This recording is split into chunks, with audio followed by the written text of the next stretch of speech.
And Matt Jones, Matt Jones, good on the run there. 5 yards and another touchdown for Cheney.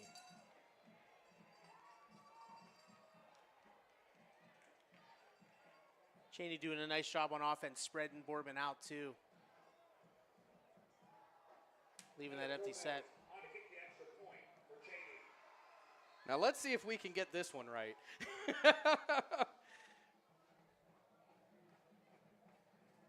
It is up. Looks definitely good. good. Okay. That was definitely good. So I said Cheney didn't have a field goal kicker. That looks like a pretty strong leg there. Yeah, you know what's funny is the extra points, two completely different looks. Yeah. The first one was a little bit off, but that one he absolutely booted with confidence of Vinatieri. Man.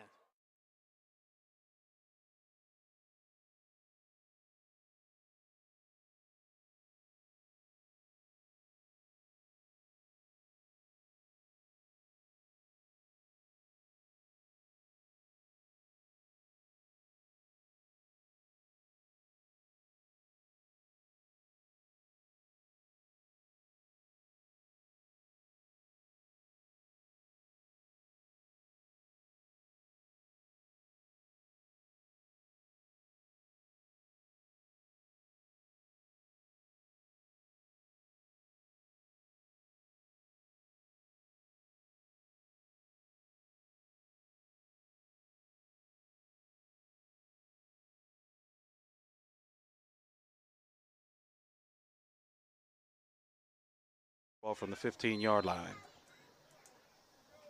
Takes a snap, drops back. Open touchdown. Right there to number 7. Alex Hurlin. Alex Hurlin got the inside on Sean Ward, and Ward was not able to make up the difference. Takes it right in on that slant for a touchdown. No other Tiger anywhere around. They score 27-0. Person to go ahead and take it. And the Beavers capitalized, and watch out here as they're in business at the Falcons 27.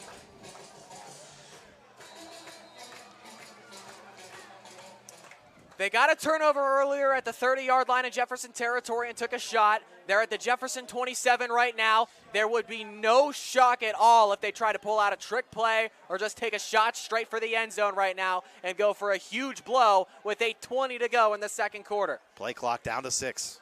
They got to get the snap off here. Here comes a timeout. And the Beavers are going to burn their last timeout of the first half. None in their back pocket. They've burnt all 3 timeouts just trying to get communication things intact, making sure they got the personnel on the field to play call right in time. So they have no timeouts remaining for the About 2 seconds and 12. And that was Sean Alston.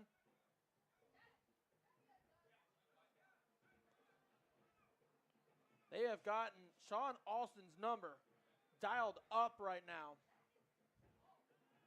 See what happens here. And he's not going to get nothing there. Maybe a yard, if that. Mike Ocella with the tackle there. No, I don't think they're going to give him anything. Third and long. And the Warriors are calling a timeout here. 3rd and long. We will be back. Planning a project around your home or rental property? Trust the electrical service to the local experts with 62 years of serving the Mahoning Valley. Joe Dickey Electric is your local go-to source for responsive, reliable residential electrical work. From everyday maintenance and pass to the end zone for Sievers. Nearly intercepted, but it's incomplete. Sievers wants pass interference. No flag. It looked like there was pushing and shoving and a little bit of arm fighting both ways there. And if it goes both ways, officials never. Allen not up. Why did They I are think up. that? They are up 14-7. Yeah, but not up by 43. Jeez. Who's Gerard's playing? Gerard's up 14-7 over West Branch. East Liverpool up 7-0 over Salem. And it looks like South Range now firmly in front of Warren JFK. It's 21-3. This time they're going to put Keaton Heddleston in the slot to his right. Straight drop back, looking to throw. Quick hitter to the outside to Purdue. Purdue looking for a block. Cox gives it to him downfield. Touchdown, Beaver Local. 4 passing touchdowns for Austin Klein in the first half. They're outscoring their opponent 74-14 coming into this one. Now it's 103-14. And hold on here. And running across for an easy touchdown there. That's Keegan White. Make it 109-14. They're outscoring their opponent so far on the season. 35-0 our score in this one. And they're just pouring it on here against the Bombers. Started off the season with big wins against Matthews and Newton Falls last week. And a new able to trick the defense and make them think that he's handing it off almost every time. He's really able to catch them cheating and catch them off guard and get to the edge. Coach Hoffman going to burn a timeout, had too many men in the formation. 39 seconds left in the opening half. We'll take a quick break this time. Payson Bills, it's 1st and goal when we return. Your grandmother's fine china, those trendy sneakers, your collection of hand-carved duck decoys. Auto Owners protects your home. Because, well, somebody should. That's simple human sense.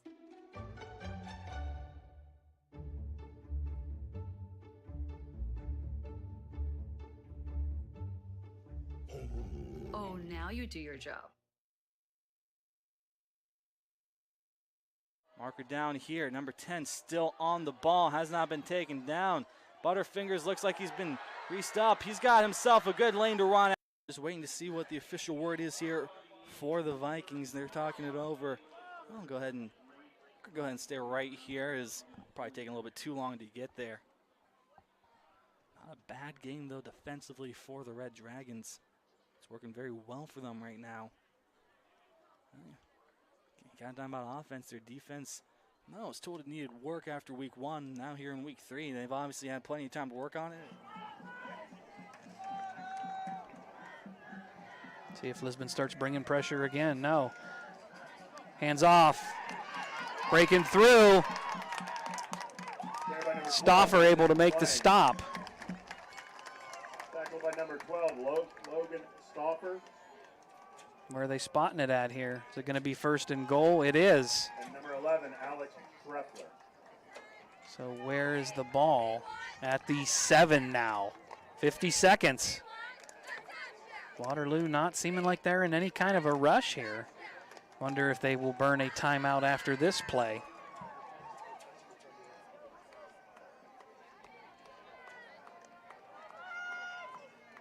Comes running right through, untouched.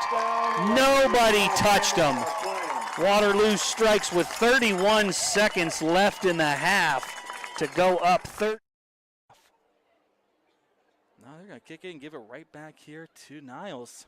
And it's not going to go too far. Past the 40, has it, and he'll stay in bounds. Marker down here, number 10 still on the ball, has not been taken down. Butterfingers looks like he's been greased up. He's got himself a good lane to run at. Number 10 moving forward. This is another going for the end zone. Touchdown, Niles. Well, boy, maybe about a 42-yard run on that one on the kick return. Not even really the pass again, kick return. Again, number 10 there for them. That was Nate Coots. Gets them a touchdown. Now they're lining up for the field goal. 27-0 now. And then +1 for 13 potential here again. Got 47 seconds left in the second. Can he go 4 for 4 here? Kick up, and he's got it. 28-0 with 4.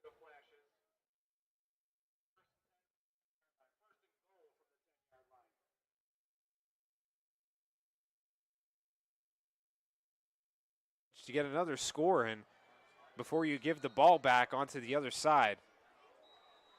And a timeout called from Glen Oak. A lot of these timeouts being burned later in this quarter, and that's what you'd expect. We'll take a timeout ourselves, but what a play from Austintown Fitch on this drive. 60 yards so far. It's going to be another run by Southeast here, and it's going to keep stumbling, gain of about 7. Going to be 2nd and goal here for the Flashes.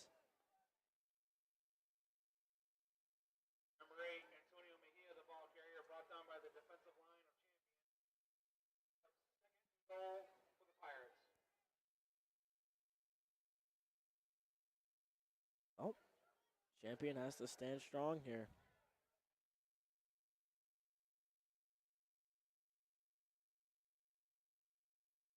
Gonna be another carry here. Gonna be tackled actually in the backfield by number 52. Got there first. That would be Derek Darby of Champion. Good play for 3rd and goal. Have to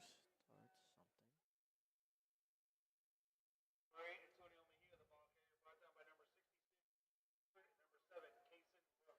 Southeast has actually not thrown the ball at all on this drive, chewing up a bunch of clock as there is 2 minutes and 28 seconds left in this half. Flying near him. And that only knocked out 5 seconds off the clock. A 1-yard catch. A very run-heavy formation yet again. Going to be a fullback dive. Let's see what the referees are saying. Touchdown, Southeast. Handed off to their fullback, it looks like.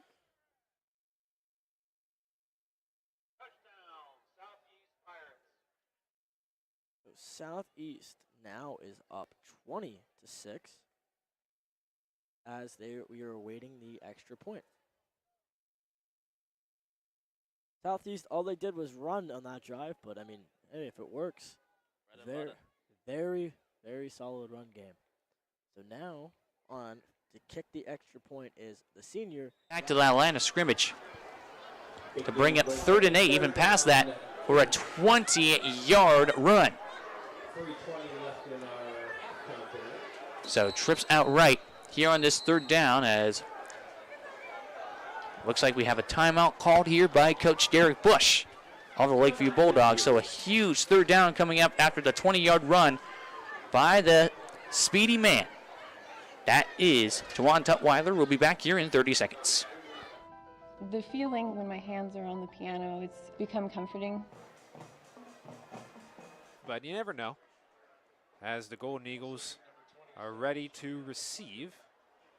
And back to receive for the Golden Eagles is Javion McClendon.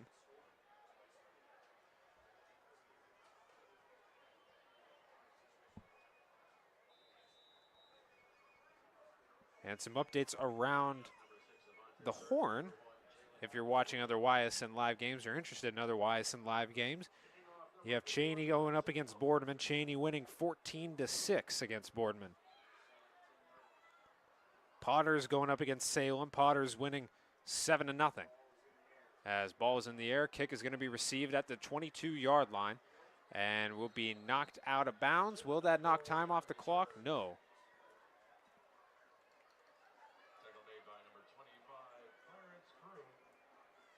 So Clarence Kroom with the tackle, and that'll leave 1st down and 10 from the 33. So we'll see if they try to maybe go for a last desperation throw. And it's still on his feet as Steven Sims as he takes it to the house. A 36-yard reception. How about Steven Sims absorbing the contact? Good balance on his feet. Takes it to the house for the Girard touchdown as the Indians take a 20-14 lead pending that extra point.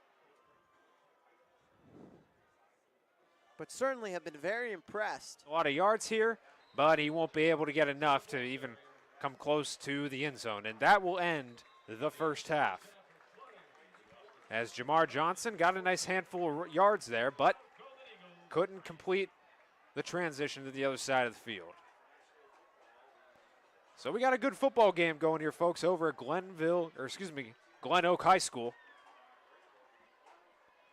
Austintown Fitch putting up 14 points so far. Glen Oak with a mere 3, but don't count them out quite yet. As we got a 20-minute break separating us between now and the beginning of the 3rd quarter. Do not go anywhere. We'll take a little bit of a break, but when we come back, we'll get into the second half of high school football. 21 News delivers the news. But it's a personal foul against Thomas Easton. As a new set of downs here for Liberty.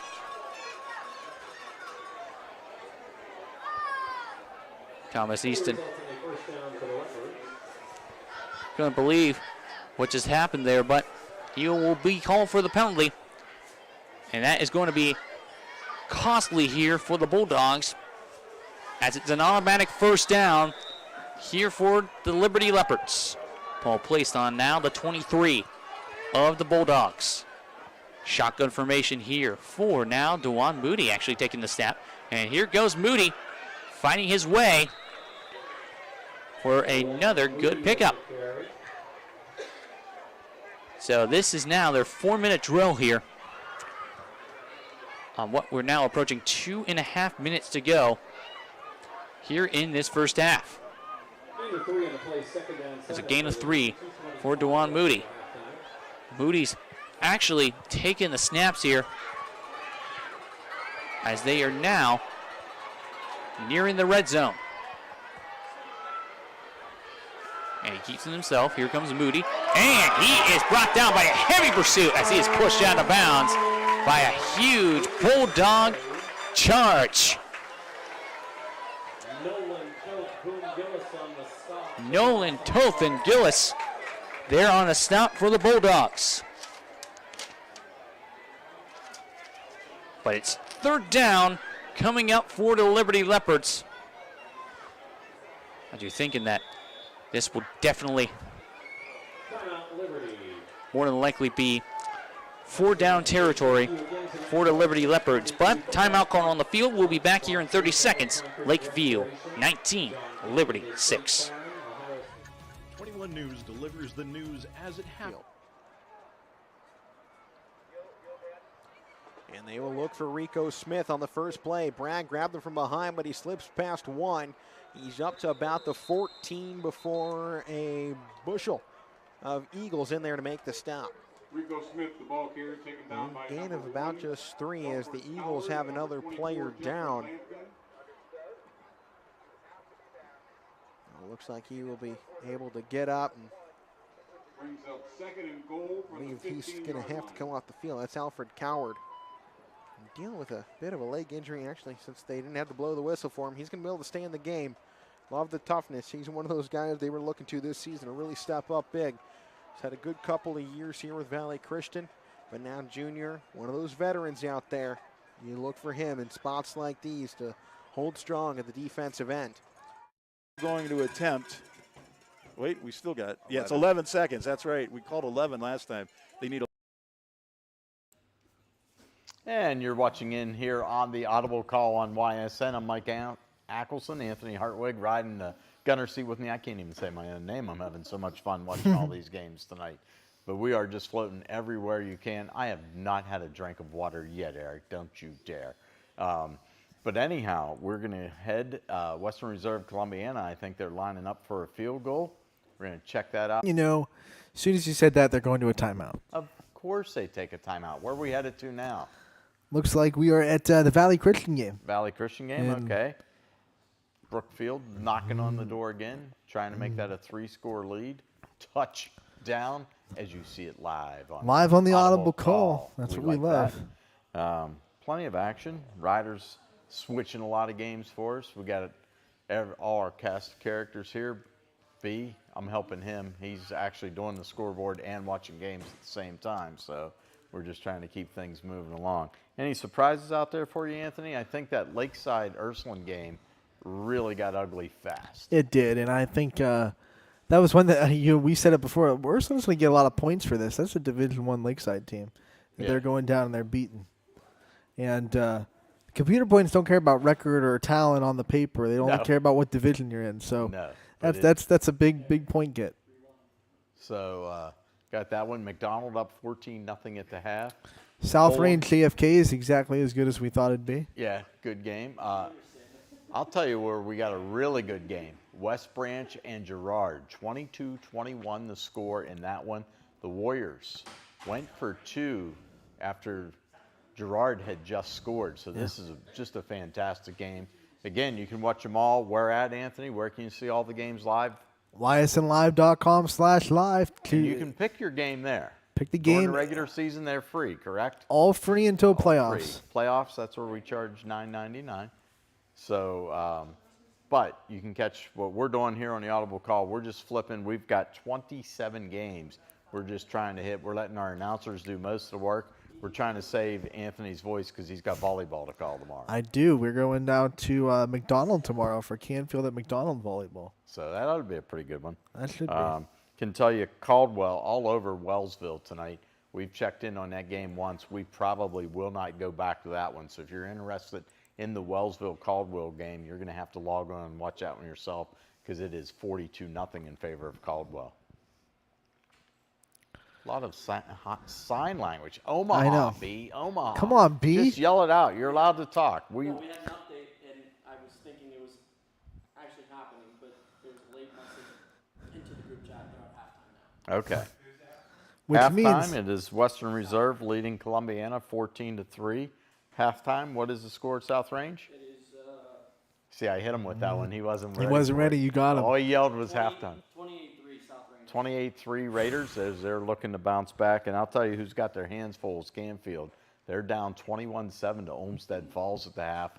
I'm not sure Mike Pavlansky's very happy in that locker room right now. So that's going to be an interesting halftime speech to see if he can get the Cardinals fired up. a lot of games at halftime. That means it's some people's favorite part of the show where we start to flip towards bands and we hear will.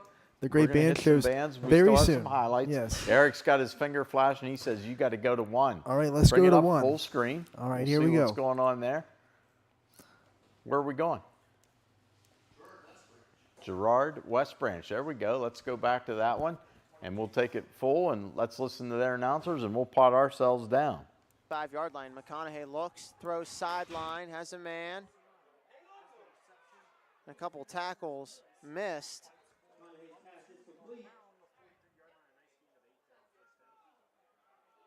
As another completion credited to McConaughey's name. Sims. So Sims has had a nice game tonight. He's been one of the impact players for Girard. When you look at it, it's been Sims and Bengala who have been two of the main targets for McConaughey here tonight. And Bengala is senior as Sims takes the short route as he decided to go to Simone, who is bottled up. And the clock will continue to run. Girard still with all three timeouts in their back pocket. We'll see if they decide to take one here. They will not. A nice play by Jack Flickinger coming up and making the tackle. Well, that was an interesting decision. Tough McConaughey. Didn't really have anybody open. Decided to go with the little short route, a little screen, and that's a loss of 2 yards. Brings up second down and 12. As McConaughey drops back, he's flushed. McConaughey throws on the run. Nice throw. Is it incomplete? And it is.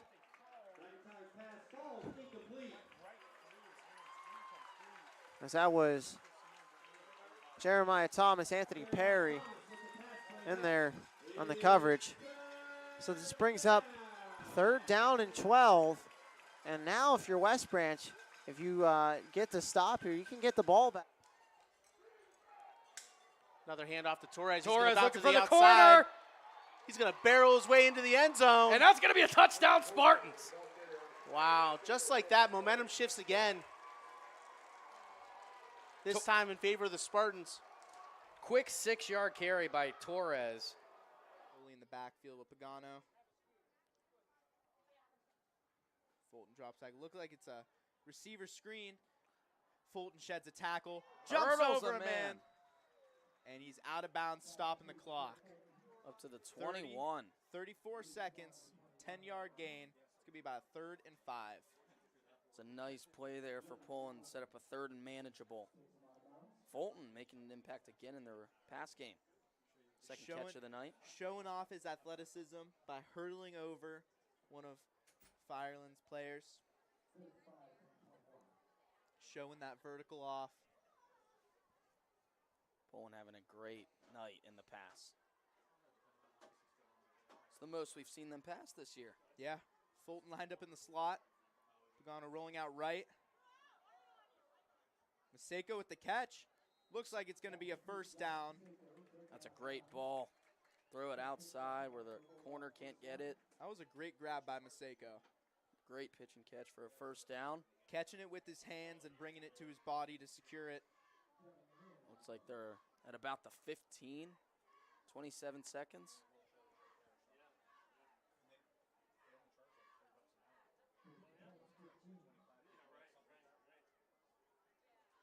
Fireland's defense could really use a stop here.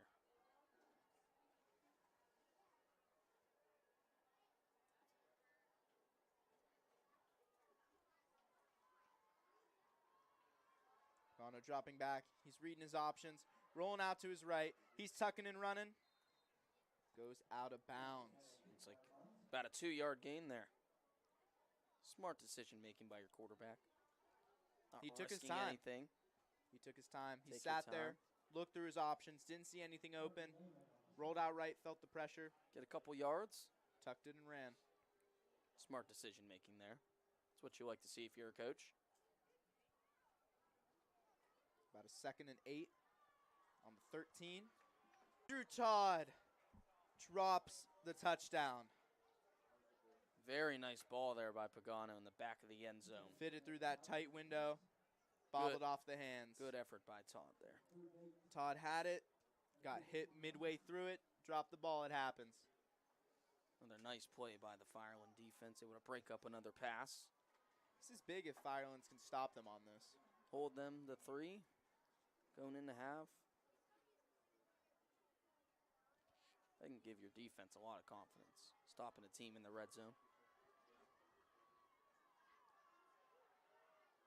Pagano moving out left. Throws the ball.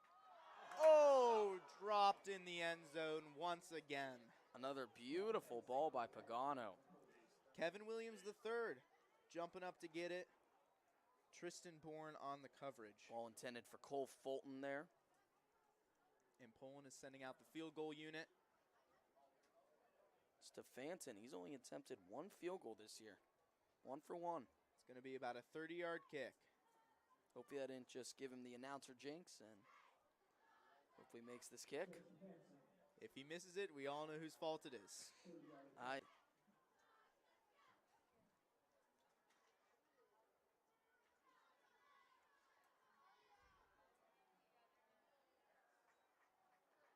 And the kick is no good. I would like to apologize. The announcer jinx happened. That's why you never mention that. Everybody can thank Giovanni Beato for the missed field goal. We apologize to all Poland people watching. Now 1 for 2 on the year because of me.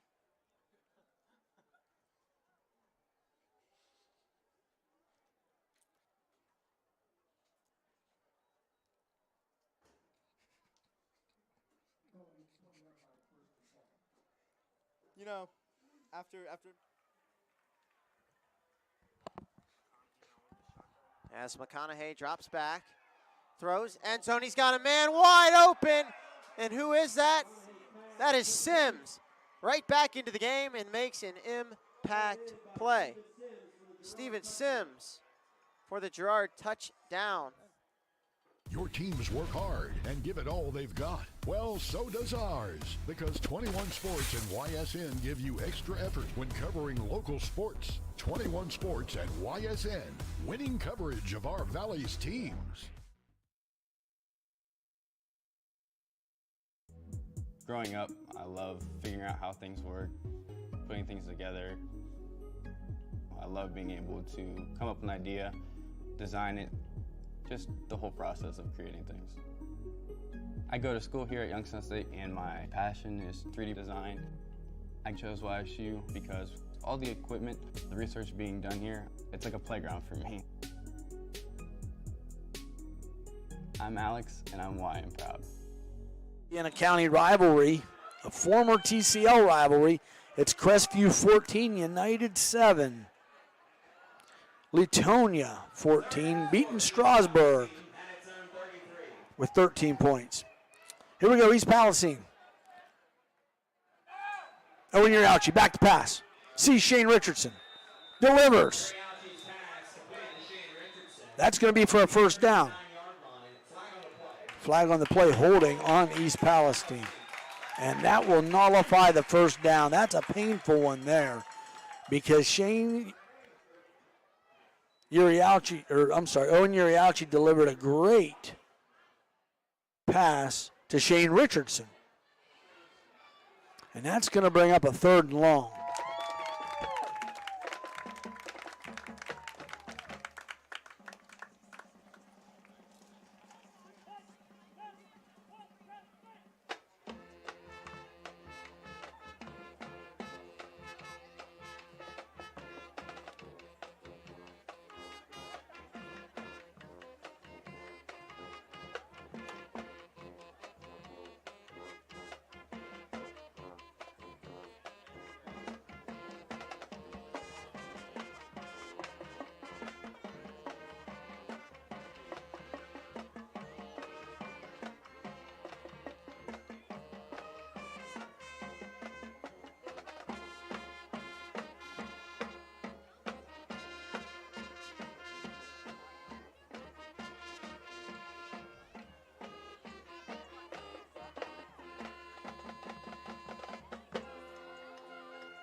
Our first selection was Steppenwolf 68 smash hit, Born to Be Wild.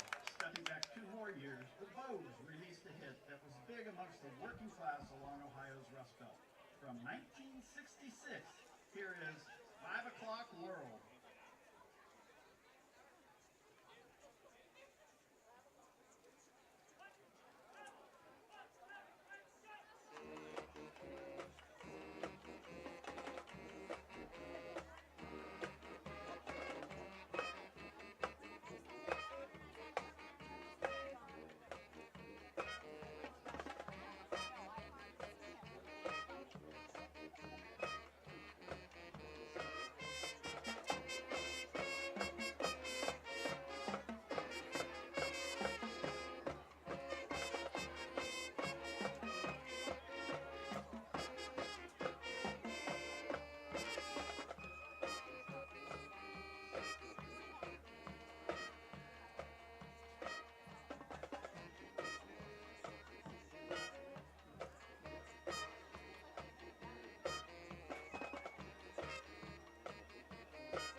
crowd participation is strong.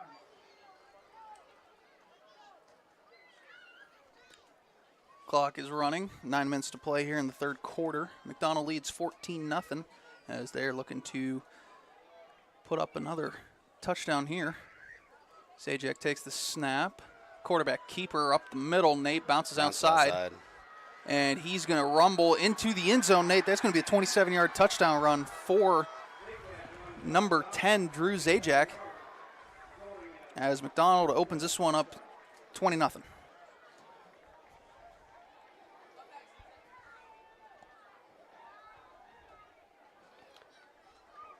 Pretty nifty little run there. Made a couple guys miss.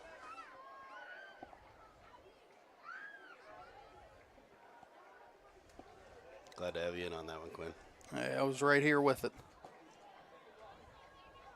I'm always here. Bendez looking. Rolling Got to his him, left man. now. Still now on he's his going to feet. throw it downfield Oh, and incomplete. just incomplete. Looked like it was intended for, hard to tell. It was, yeah, I think it was Jace Jaffer again, who's had some success down this near sideline. Bendis had, when it was broken early, it looked like the backside wide receiver saw he was struggling, went down the seam and was wide open down the middle, but sure by the Olmsted Falls defense led to him having to tuck it and then let it loose. So we got a 3rd down and 4. Obviously, it's 4-down territory here for the Cards. it's like Inglis going to get the run out to the left. Good block in the backfield, and he's going to try to find a seam and nothing going. Gets back to the original line of scrimmage, and Olmsted Falls coaching staff is pumped on the sideline, and rightfully so, as that's going to bring up a 4th. To the Potters as Marquise Glenn back around his 47-yard line. Evans steps back to his 10. Good snap, gets the kick away. Off the right side of his foot, going to roll, take a couple bounces. Glenn's going to pick it up about the 43. Look and see what's ahead of him. Cuts back to the left, gets across the 45, 50, 45, down the sideline, 35, 30. One man to beat. And he takes it to the house for the touchdown, Potters. Marquise Glenn. A punt return for the Potters. Puts them up 13-0 over the Quakers here. He took that kick around the 40, made a couple juke moves to see where he could get to, and just turned left and ran down the sideline for a 60-yard punt return for the Potter touchdown.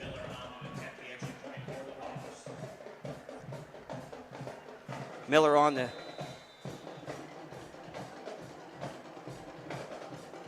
to attempt the extra point. Hold is down, the kick is up, and the kick is good. So with 9:56 to go here, the Potters strike first here in the third quarter to put themselves up 14-0 over Salem. We'll take a timeout. Be back here. Your teams work hard and give it all they've got. Well, so does And then DeAndre Richard, who on the few rushes that he's had, he's done a pretty decent job.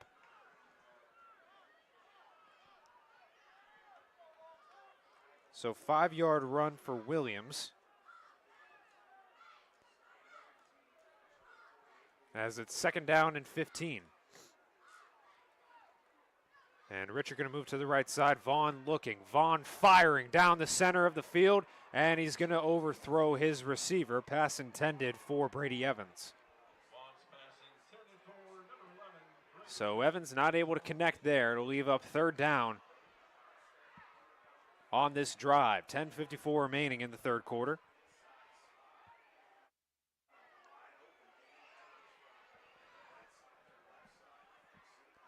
And Brady Evans not able to run fast enough for the overthrow. Looked like Dan Evans could have been open as well on that left side of the field.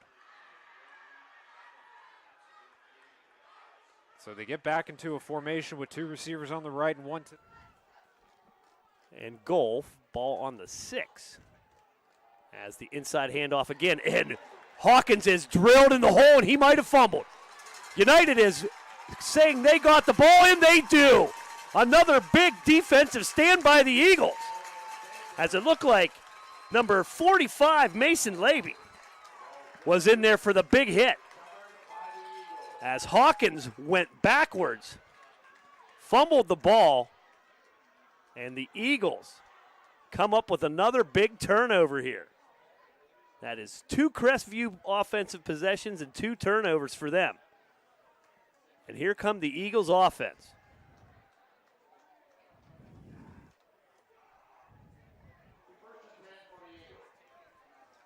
So the Eagles will go 3 wide receivers. One where he takes a snap, gives it to Spats. He's going to try to get to the outside, and he's not going to get there. Number 11 for the Potters, Peyton Butler, with a huge tackle for a loss and a turnover on downs for Salem. Big defensive play for Butler and the Potters defense. See Coach Moose Ramsey on the other side of the field ecstatic with that play to come up with that 4th down and 3 stop and get the ball back. Look like they're going to mark the ball for the Potter possession just over across the 25-yard line.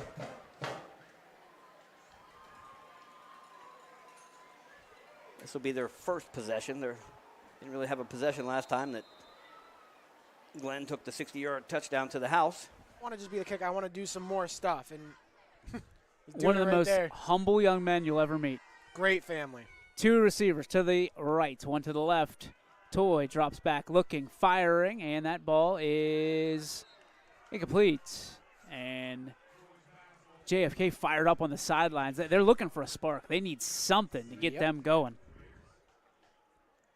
This is a team that's 1 year removed from the state championship game. A lot of pride.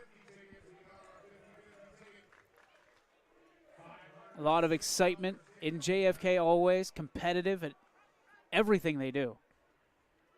2 receivers to the left. Toy going to hand it off right side through the middle. Some running room. Open space. 50, 40, 30, 20. Blocker. It's a South Range touchdown.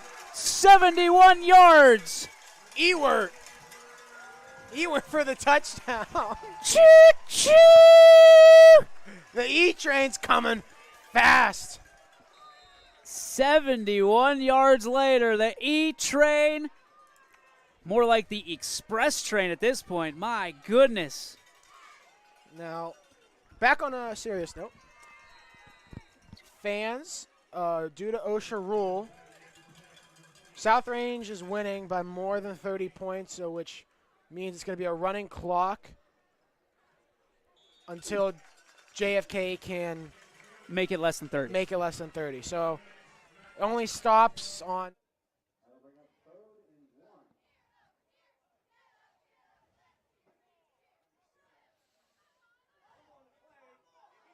They're going to say a fumble, but the Indians think they have it. Southern local. No, they're gonna give it. They're gonna move the chains first move down. The chains. Well, the fans got quite excited on that play. But, and plays like that, you can never really know what's going on. So as a fan, I think you just hope to see what you want to see on that. And they wanted the fumble recovered by the Indians, but it's a first down for the Hornets. And they're moving here with 10 minutes to go in the third. Krosky from the gun, 4 wide. Looking to throw again. And it slips out of the hands of Schrader. It'll be incomplete. 2nd and 10 from the 24.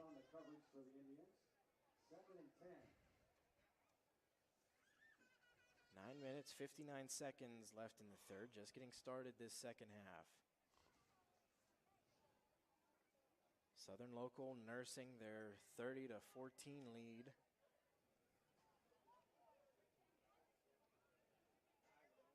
Krosky sets up in the gun, 4 wide. He is looking to throw it to the left. Oh, it almost got picked. I don't think the defender was expecting that ball to kind of wind up in his hands. He kind of panicked there for a second. And even though they're going down the field, it still could be a lot cleaner. Now they're on the 28 because of that penalty.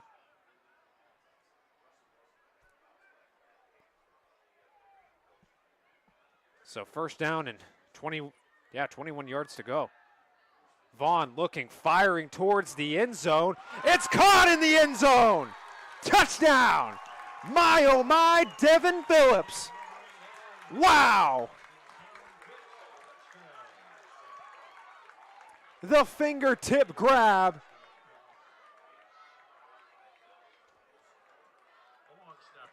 And that was Allen Hill on the reception. Allen Hill with the completion. And that's going to lead to a 20-3 score.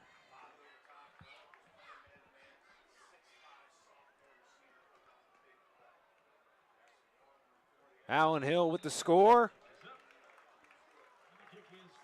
And Jackson Faulkner with the extra point. Austintown now up 21-3. Glen Oak, you're up next. We'll be right back. Yeah, we getting all fired up, getting ready for the players when they line up. Think it's time we go and get them lights up. Let them high school lights ignite us. Cause we fighters coming with a hut like this. Coming with a pick six like that. Gonna be a showdown so big. Think it's time for football night to impact. The 30th anniversary of the Great Clips Overtime Report. Friday nights on 21 Sports.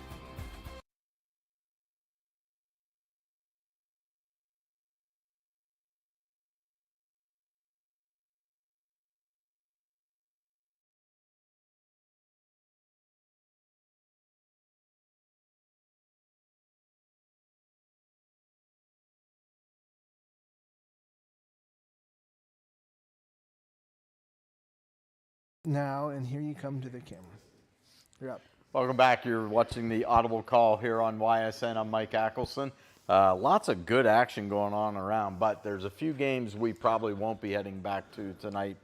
Wellsville, they're down 34-0 to Caldwell. So, again, if you want to watch that one, Ursuline all over Lakeside. It was 43-0 our last check there. South Range, 35-3 on Warren JFK.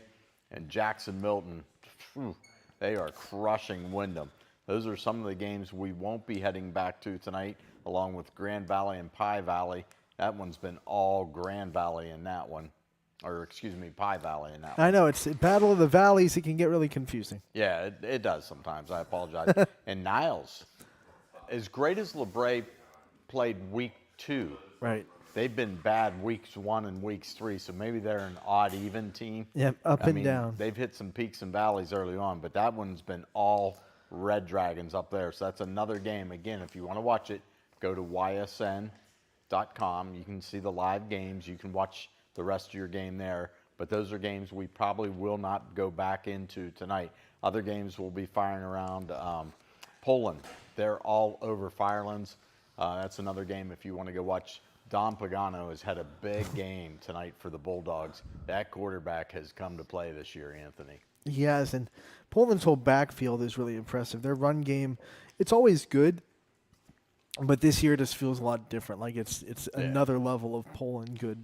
Well, we give all the skill credit, but boy, that beef up front, those guys are just blowing open holes for everybody. So you got to give.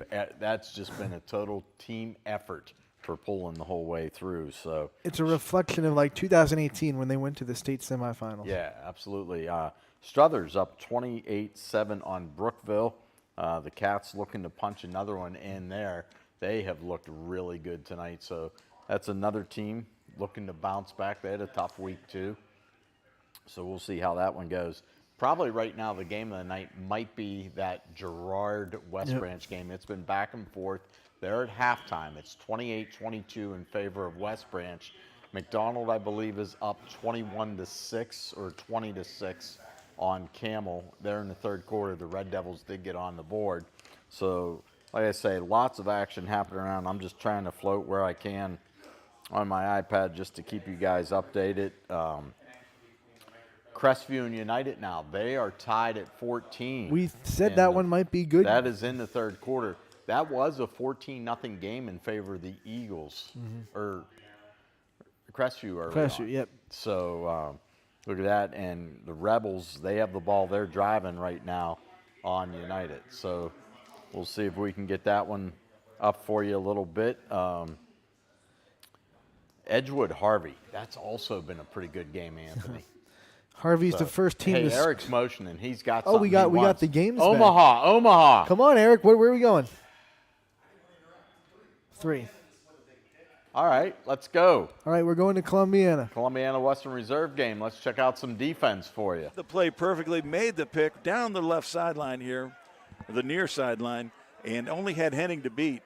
Henning got over, made the tackle, but then Parker got up and had a few things to say to Mr. Henning, and the referee wasn't having it.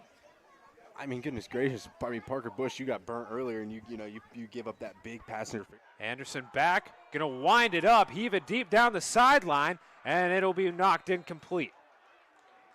He was double covered, was the receiver. And that was Burt. That was the intended receiver, but came to no avail. So 2nd down and 10. Dan Evans on the coverage there. He's been able to do everything on the field today.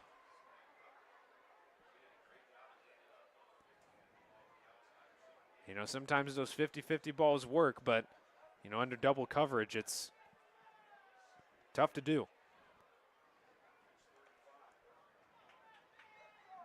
And 2nd down and 10. 5:23 remaining. You got Bird on the right side of the formation. He hands it off. Anderson hands it off, and this Falcons defense is obliterating the run game. Donovan Bell Sullivan dragging the back down to the ground. Johnson couldn't go anywhere. A 3-yard loss.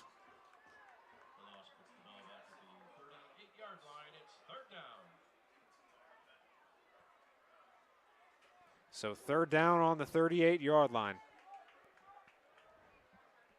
13 yards to go. 4:47 remaining in this 3rd quarter. They motion a man to the right side. Anderson going to roll that same way. Now he's The play. Touchdown was originally scored by Ty Vickery, number 22 for the Lakers, but we're going to see.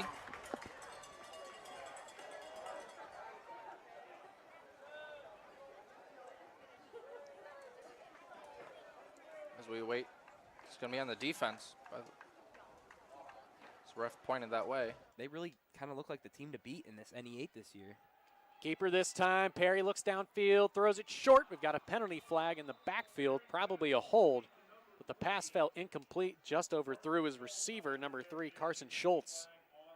Looks like they're going to call that hold on number 76, Logan McFadden. And I think you have to accept it here if you're Coach Hoffman. I mean, Howland really hasn't had many chunk plays. It's kind of been grinding it down the field, 3 yards, 5 yards. Then they come up with a big gain on 3rd down to convert. You send it back 10 yards, you're really putting stress on this offense.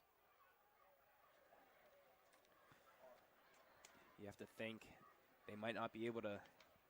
This might be field goal range for Litton, but. Well, this would be a far one. Definitely be a far one, but. 46 yards, that'd be impressive. Look like On a 14-yard gain. Trips to the left. Perry looks that way, and he gets destroyed off the edge. Nunzio. Chetty. Lay the wood, young man. Flex on him. What a hit that time. Oh, and Darney there in that situation almost looks like a speed option type deal, but it looks like what's going to happen is Henning's going to go to the outside, and Darney's just kind of sealed off for him. He's going to go, but Henning sees that cutback lane defense over pursuing. Yep. Henning with Darney to his right, gets the ball. He hands it to Jack. Darney off the right side, breaks a tackle, cuts through, gain of about 6, and finally brought down. Croston's going to take the snap. Roll right. He's got Vickery out of the backfield. Vickery's caught it, and he's going to walk right into the end zone. That's Ty Vickery on the wheel route out of the backfield. That's going to be a 2nd and 4, a 6-yard gain for Darney. Looks like we had some movement, and we did. That'll come back. 4 down territory here for reserve. I'm going to have to I assume. think so, sure. Unless they want to put that kicker out and then, bang home a kick, make it a 2-score game here. Andre Chudasoy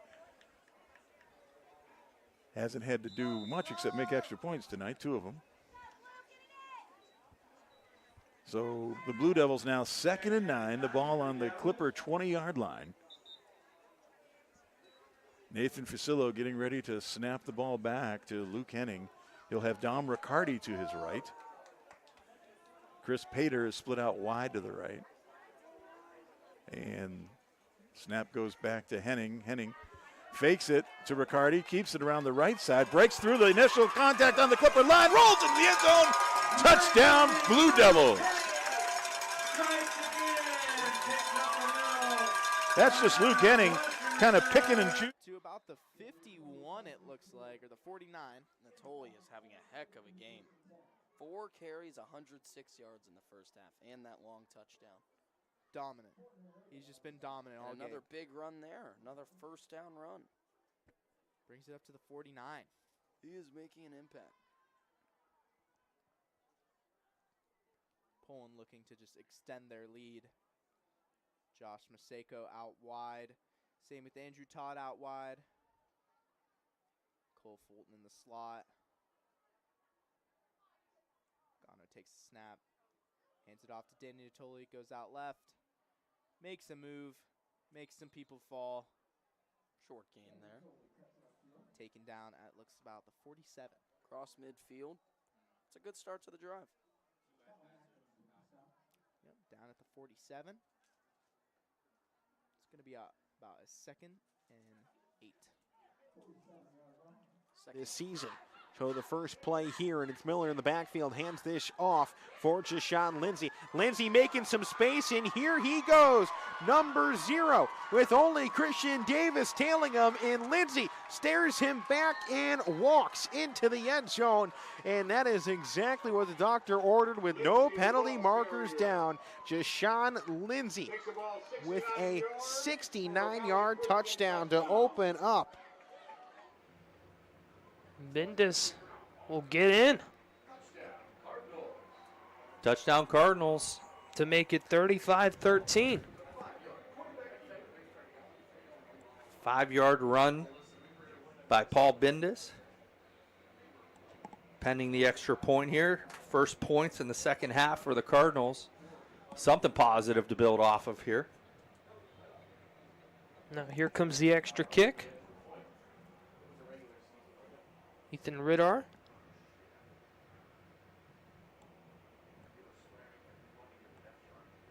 And it's up and good. So 14-35 now with 8:18 here in the fourth quarter. We'll take a quick break after the Canfield touchdown. You're not waiting to see what the world has in store for you. It's more about what you have in store for the world. All you need is the opportunity. All you need are the resources. Puts his elbow down. Uses his legs to push through. Got a 4-receiver set here. Pagano drops back. Kamara with the catch down on about the 19. Pagano with his 8th completion of the game on 13 attempts. He continues to just fire on all cylinders. He's making some really nice throws. Looks like it's going to be a 3rd and short for the Bulldogs. Got no receivers in.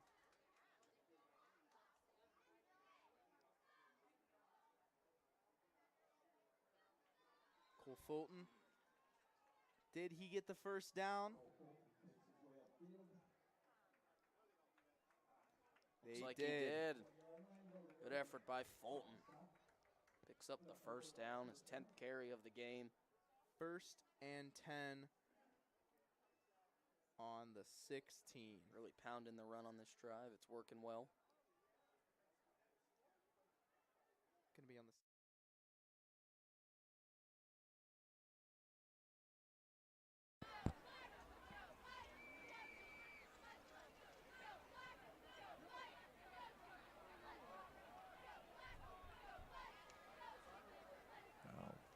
Geddes with the ball around the left side. He's got some room to run.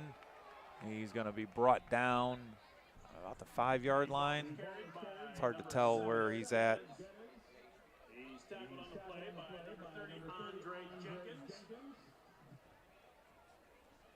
Maybe the 6-yard line.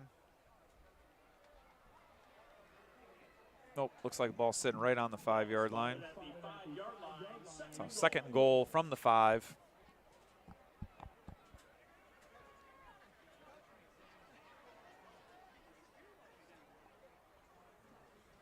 Geddes, the underneath handoff to Deacon. Deacon is he in? He's in for the touchdown. Late signal there by the officials. Tack on another touchdown for the G-men.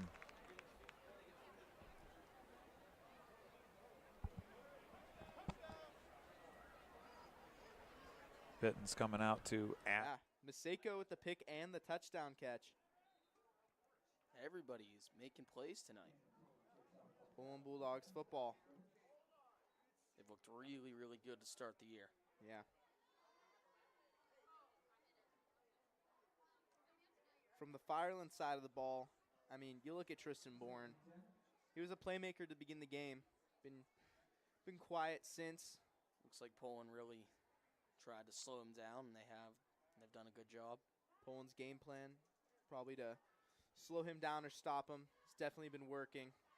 Poland's defense been doing great things tonight. Got a 2nd and 10 here. Tompkins rolls out to his right. Throws a little dump pass to Cole Fulton. Cole Fulton puts his Looks shoulder like down. He's gets in the end zone. Touchdown.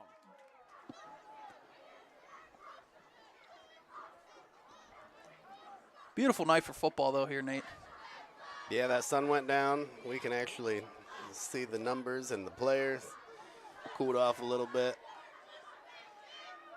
This is what fall's all about. Friday Night Lights. It's going to be an end around. Casey Miller, he's going to gain the first down for the Blue Devil offense. Fighting hard.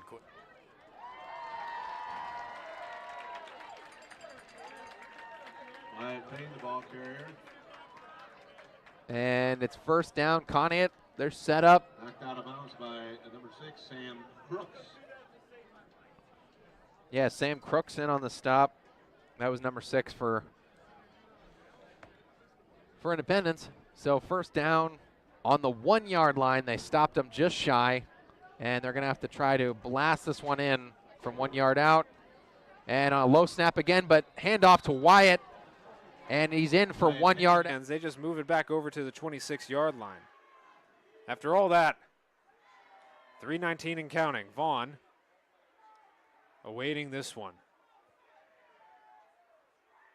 Got 2 receivers on the right, 1 to the left, and Williams back on his right hip. Gets a low snap, rolls right.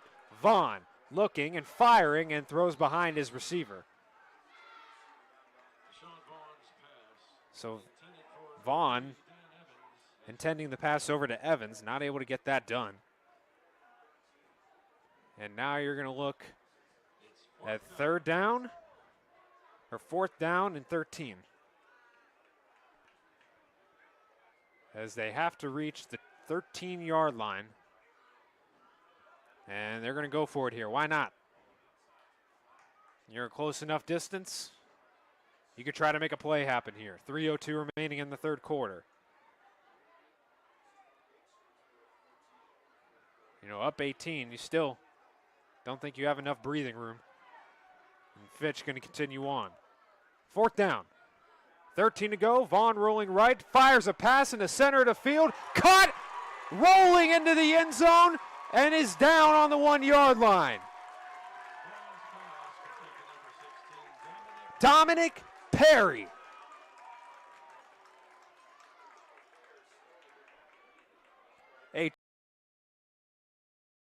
Now. All right, back here on the Audible Call. We're going to stay with game action. Fitch taking on Glenville as they're trying to drive here. Going to show you some action from there, but then we want to get to the Lakeview Liberty game. All of a sudden, it's gotten crazy up there, and we're going to show you some of those highlights. We'll let our announcer do the work for us, but I'll tell you what, things have gotten real close up in Lakeview, and Fitch, whoo, watch this play coming up, folks. It is a good one. Offense, 69 on the ground, 71 through the air. And of course, Tawan Tutwiler, 8 rushes for 62 yards. And the Lakeview Bulldogs, 260 yards of total offense, with 187 of them coming on the ground. Boom Gillis leading the way with 15 rushes for 99 yards. And passing yards, 73 for Lakeview in that first half of play. And we're just about ready to get underway with this second half. Liberty won the toss and deferred to the second half, so they'll get the ball to start this third period. So here we go. He fields it, and Liberty trying to get something going, trying to get momentum on their side, but here comes a huge kickoff return. He is down the sideline, and there he goes all the way for the touchdown. Number 1, Dwayne Moody on the second half kickoff, and that's something to get your spirits flowing. 11:48, 12 seconds into this third quarter. Unbelievable, and that's exactly what Liberty needed to get this second half underway. Dwayne Moody, the speedster, the talented stud, as they will attempt the extra point.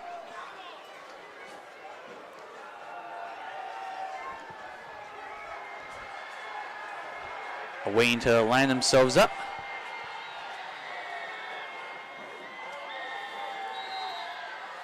But with 11:48 to go in the third quarter, the kick is up, and it looks like that kick is no good. So Lakeview still leads by a score of 19-12, but a huge kickoff return there from Dwayne Moody, and we'll be back in 30 seconds. What can you do on over 5,000 acres? At Mill Creek Metro Parks, you can discover habitats and wildlife. Harmon, he's in for a touchdown. Actually, Douglas was able to sneak through that. I know, we're looking at Harmon. Look at the sheer size of the guy. That's going to be Bryson.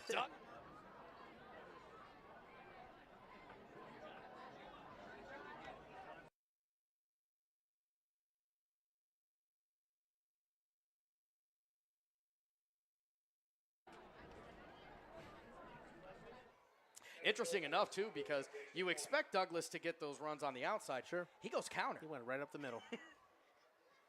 Officially, a 92-yard kickoff return for Dwayne Moody, the speedster, the senior, here for the Liberty Leopards as they cut that score down to a possession.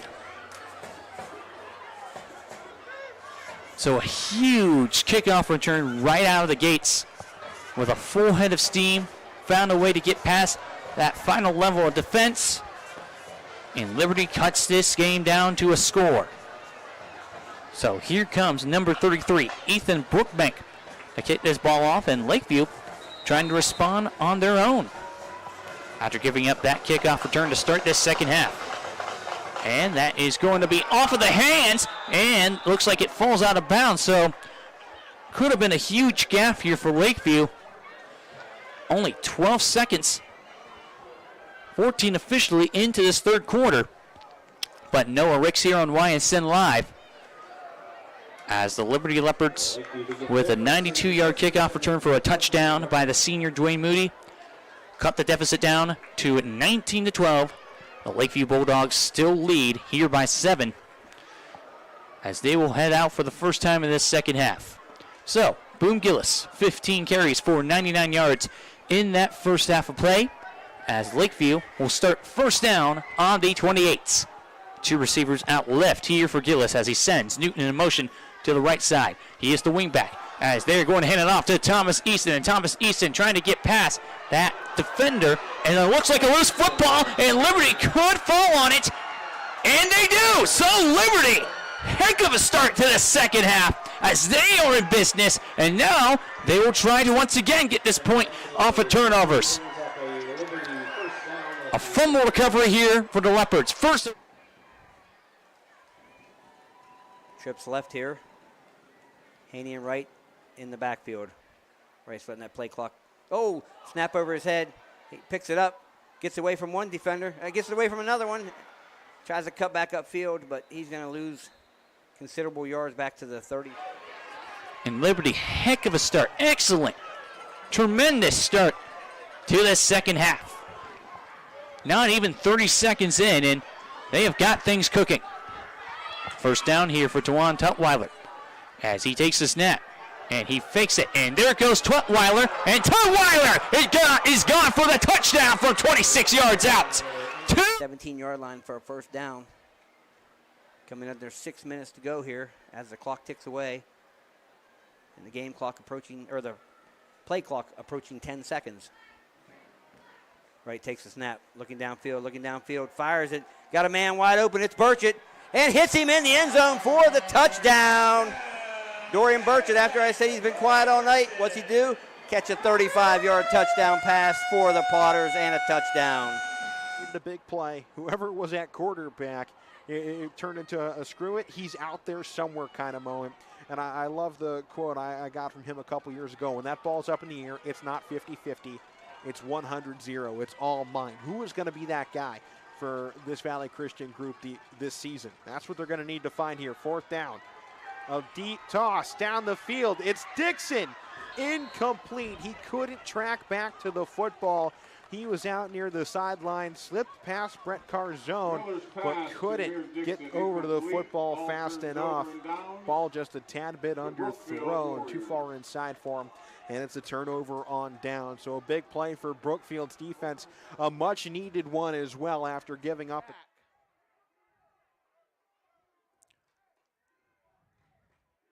Big sack for the Harvey Red Raiders. See if that's a little bit of a momentum boost for them. 3rd and a mile. 3rd and 22. 3:20 to go in this ball game, this 3rd quarter rather. Steps back, hands it off to Jacob Burns. And he comes down at the 39-yard line. It's going to be about a 4th and 3. Decision time here for Coach Elijah Juan Cooper. It's actually about the 39-yard line. That was about a 11-yard pass. That was Ernst's first reception of the second half. Looks like the Warriors are going to go for it here. Let's see if they're just going to try. Oh, wait. I'm sorry. 4th and 14.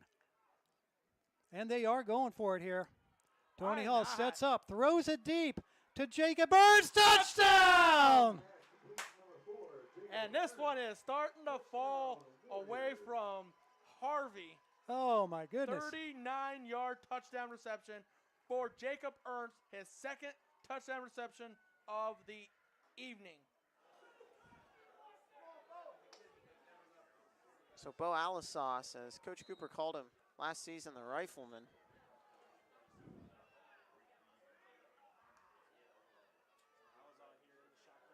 He's going to give a delayed handoff. Boston Molinex, his best run of the day. Extra room and more, and that's a West Branch 1st down. Nice run by Boston Molinex. Oh, and a flag on the play. It'll be holding on the offense, and that'll negate the big play. So it seems like anytime there's been a big play, the play's been negated, and that really takes a lot out of you. So West Branch, instead of picking up the 1st down, will be backed up 10 yards. So 1st and 20. 9:41 to go here in quarter number 3.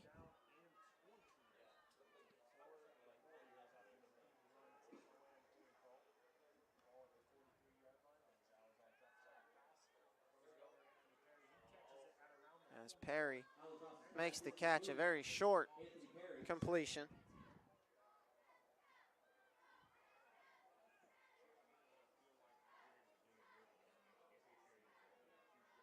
Two more quick score updates for you. Hubbard leads Howland 21-14, and East Liverpool up 28-0 over Salem. The Quakers certainly have had a rough start to this season.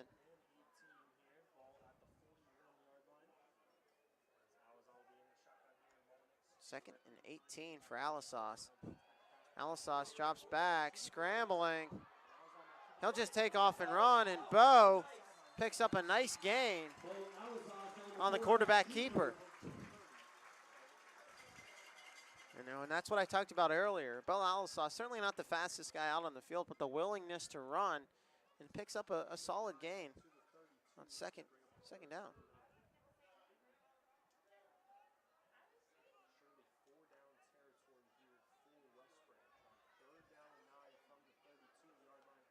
This brings up 3rd and 9. Alisas hard counts. Looks towards the sidelines.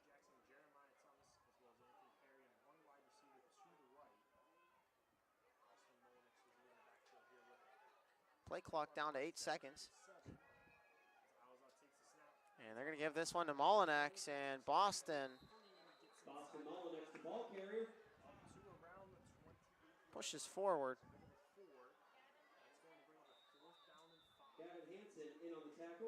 We have another injured Indian on the play. So it brings up 4th down and 5 for West Branch.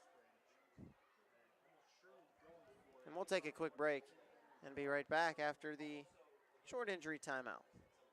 Coca's Pizza, your high school football headquarters. Come to pregame with half-off select appetizers in our dining room starting at 5 p.m. Also want to stay for... That I can see. Timeout's going to be called here from Brookfield. Their second.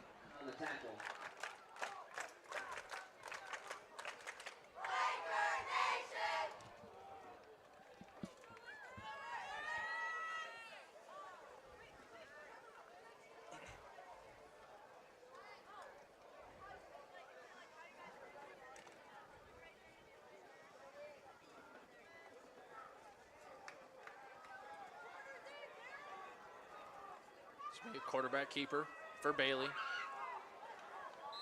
He's going to pick up a gain of about 6 or 7. This is going to be third and 1, maybe 2 here for Pymantoning Valley. Number 6, Case and Bailey out here leading the offense in the final couple minutes here for the Lakers. Freshman standing at 5'9". Get some good minutes in here for the young gun, as there's 2 minutes and 30 seconds remaining here in the fourth. So Bailey's going to take this snap. It should be another quarterback keeper. He's going to fall forward. He's going to pick up the first down. Sorry, that was a snap to number 42, Giddings. So Giddings was actually the one who picked up the first down. And he threw to the wrong one. It's going to be an Olmsted Falls defender. It's a pick 6. And that was Necker, who deservingly deserves a touchdown there with everything he's done offensively. He's been the workhorse. He was in the right spot there. And that'll be a film room thing. He got the wrong receiver. He was looking down the seam, and he had somebody on the outside wide open and just didn't look there. And that seems to be, if we're going to look at Bindus's problems tonight, it seems like he has a hard time looking to his left. Yeah. We saw in the first half he had Jaffer wide open and 2 plays on the left side. And there, once again, he had somebody open on the left side. And that's something you can work on. And it's early in the year. And they forgot the tee. So here comes the tee for the extra point. Sometimes after a defensive touchdown, that happens. You kind of forget. You don't have the tee guy ready. Final 12 minutes from here in Hanoverton. 3rd and 16 from the 32 for United. Courtney back, takes the snap, throws down the right sideline. He's got Newbern, and there he goes. 20, 10, 5, touchdown Eagle.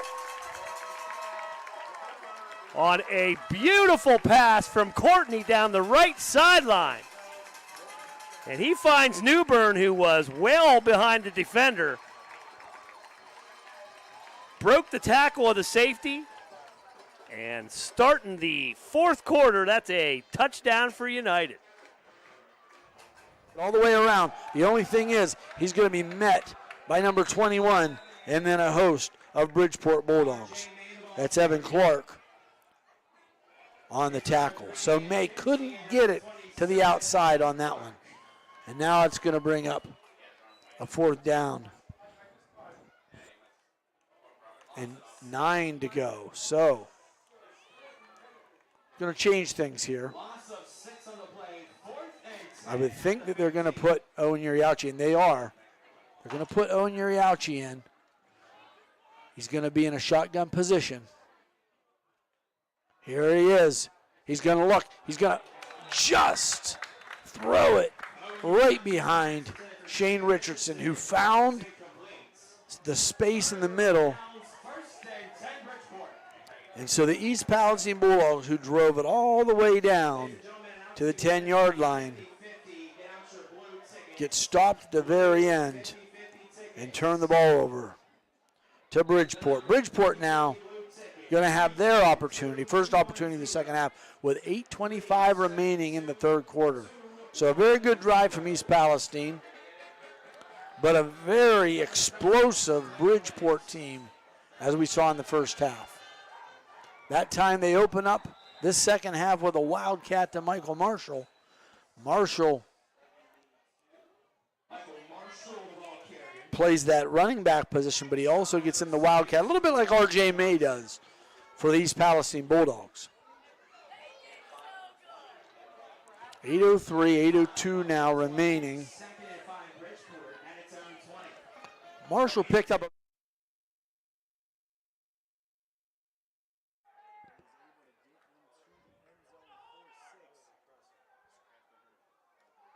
an impressive play, to say the least, by Jackson. So West Branch takes advantage. Jackson reversed field, and I mean, it looked like he was dead in the waters, but was able to reverse field, shows off his speed and just a quick burst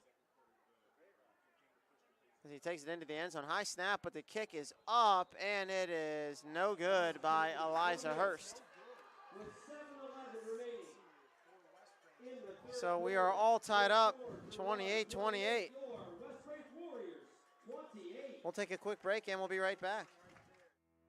We believe expectations are made to be exceeded at the new. And I think that changes the decision here for Coach Hank. They are going to have to punt, and they will. A couple of big penalties on this side of the football as well. I know we've talked about it a lot with Brookfield because that is a storyline they seem to face every season. But Valley Christian, they struggle with it themselves. They've really kind of hurt themselves in recent years, taking out some big plays, and not as often of an occurrence as you see sometimes with some of these other teams, but still one that needs to be managed. There's some confusion here. They have to sub on Jeremy Johnson, trying to get him into his spot. He doesn't seem to know where he needs to be. So now the entire team looking back. Dixon, the punter, I think they're running out of time, and now before we get there, timeout by Brookfield, actually. So they're going to shave a timeout here for Valley Christian, and the Warriors left with one remaining here in the final quarter, just up by 8. Your grandmother's fine china, those trendy sneakers, your collection of hand-carved duck decoys. Auto Owners protects your home. Because, well, somebody should. That's simple human sense. Kinsey was looking for a 3. It was Uriacha that came up, and I think he wishes he had that one back by the looks of his body language. That ball was in his hands. Great play by Owen Uriachi. All right, this is going to bring up a 3rd and 10 as the Bulldogs have played 2 great defensive plays now. Uriachi's now playing this free safety position. R.J. May is playing way over to the, we have a flag down. It's going to be called a warning, and that's a sideline warning. Usually that happens, I guess, if we have players or coaches that are on the field or out of the box.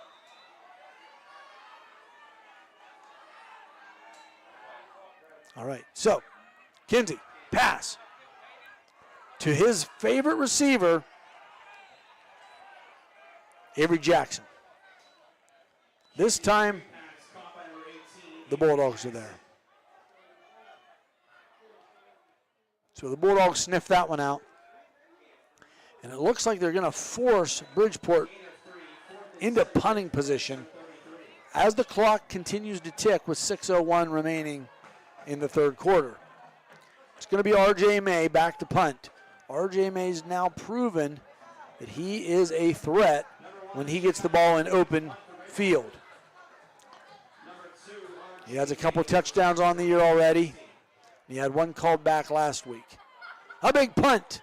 It's going to be way, nope, he's going to be there, and he's going to run for it. And he's going to run past some people. He's going to get all the way to the Bridgeport 40. So R.J. May, when he gets that ball, whether it's a punt return or a kickoff return, he takes it upfield, which he did there. So giving the Bulldogs good field position, R.J. May. Now the Bulldogs on the last drive really was able to drive it well all the way down to the 10-yard line before they got stopped. So let's see what they're going to do. Are they going to run a power I with May at quarterback, or are they going to go back to Uriauchi at quarterback? Usually from a shotgun position. It is Uriauchi here with Lip beside him. And Uriauchi going to the left. He's running upfield. He's going to get a first down.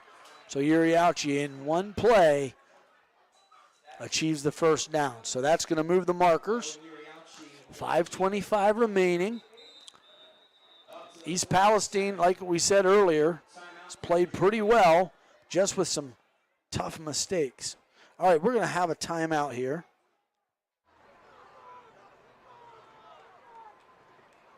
And double reverse Carilla on it. Carilla's got a little bit of space as he's taking men with him up to the 49. So an initial handoff in there to Rico Smith. Rico takes about a step with the football and hands it up a second time to Caden Carilla, who takes it for 9 yards. Great play design, and you know, got to give credit to Randy Clark and his coordinators. They are throwing out a lot of new plays in this ball game, getting new guys involved, something that myself as a commentator who has seen a lot of Brookfield over the last couple years has not seen. That's always something. I watch a lot of film for both of these teams, and that's not a lot of things you see for this group, especially not when they've relied on Christian Davis the last couple of seasons. It's just been straight ahead, hand him the football, or they would run read option with Donovan Pulowski, or potentially triple option and flip it out to some wide receivers down the field. But double handoffs, not something you saw out of this Brookfield team in years past. That run there by Smith, knocked down at the line of scrimmage and pushed back.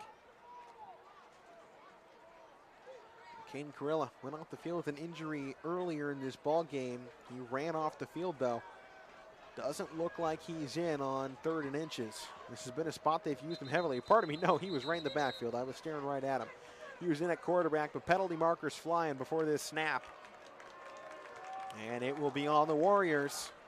And yet again, Caden Carilla was lining up for a first down.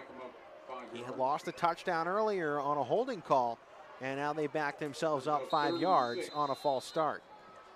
So 3rd and 6, and Valley Christian, the great opportunity to maybe get themselves off the field here in the 4th quarter with 8.5 minutes to go. They can get this ball back with 8 minutes on the clock. Plenty of time to spare.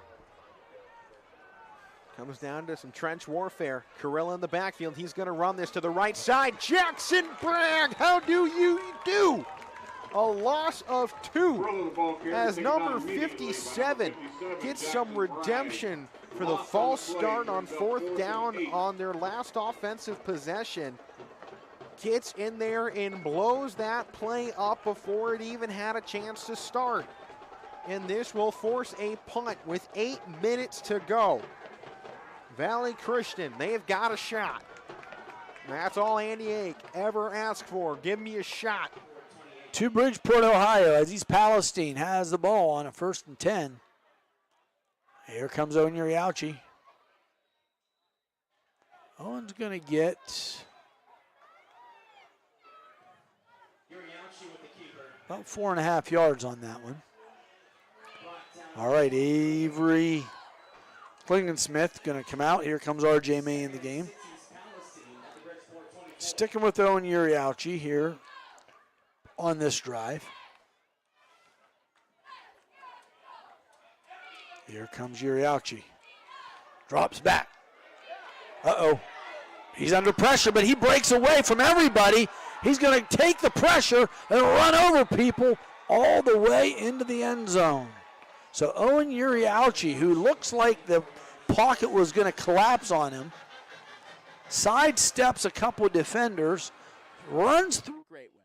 Coach Pavlinski's got to be happy with what he's seeing. Well, here's a big run. Still going. Down at the Did 1. He get in? Looks like down he's down on at the 1. It's going to be Eli Simon, number 20.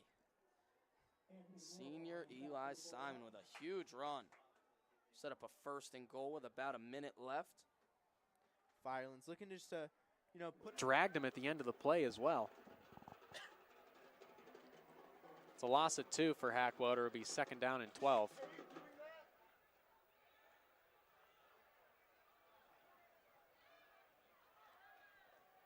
Hackwater is going to be in the gun. Warren will be off to his left. See Songer and Cheney to the top of the screen. Hackwater takes the snap, give to Warren, charging up the middle. He runs into a line of defenders right at the initial line of scrimmage. It'll be 3rd down and 10. Hubbard doesn't look like they're going to move the chains on this one, but they have drained at least half of the clock remaining.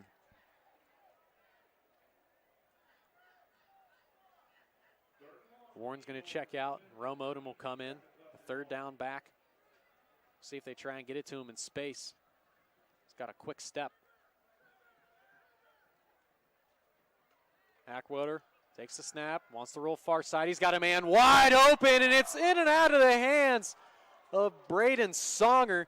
Sorry, Matthew Cheney just unable to come up with that one, and Cheney would have walked into the end zone for an easy score. Have to wonder what Hubbard's going to do here. Do you send out the field goal unit? No. Don't think either kicker able to put one through. No way. But you don't punt it either.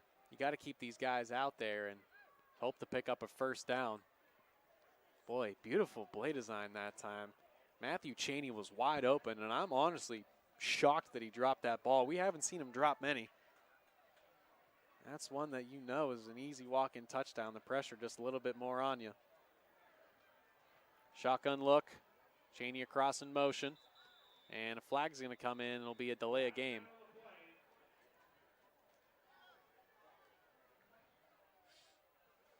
Looked like Cheney trying to run with that ball before he caught it.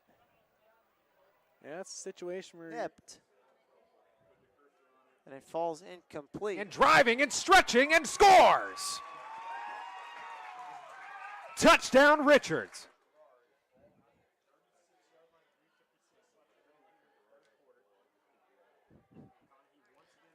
.28, McConaughey throws, dangerous pass, and it's intercepted by the Warriors down the sidelines. Can he get there? Makes a cut, makes another cut, and that's a West Branch Warrior touchdown. How about it? Joey Jackson, his 4th of the game. That's a defensive touchdown, but we'll count it to him anyways. Joey Jackson making plays, giving West Branch the lead, 34-28.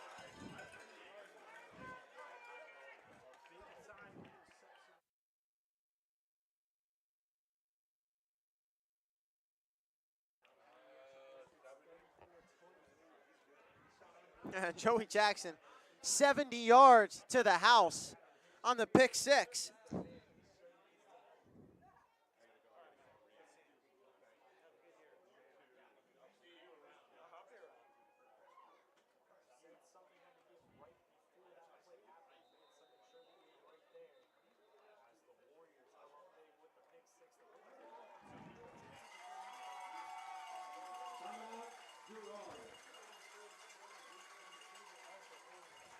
If he's got her, he is. He's going to back off and punt. Okay.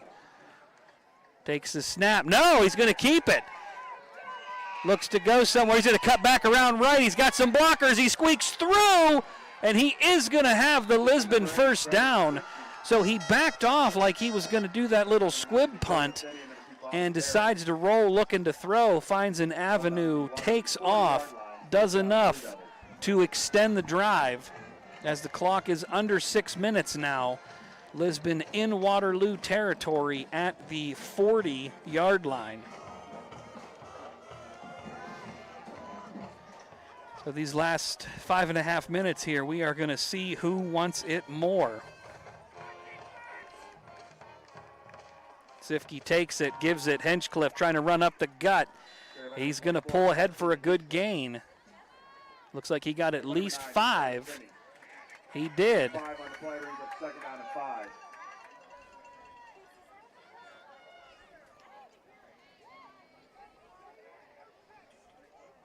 Clock at 5:12.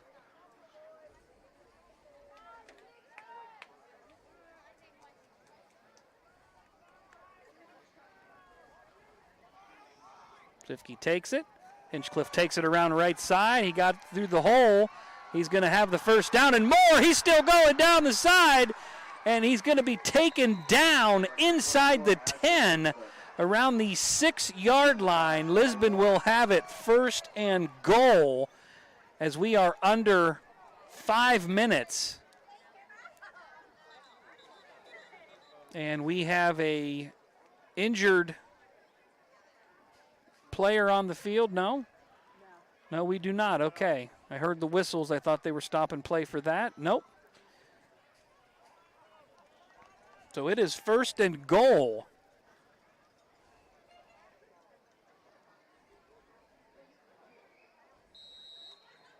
First down, goal to go, Lisbon. Lisbon threatening from the 7 here.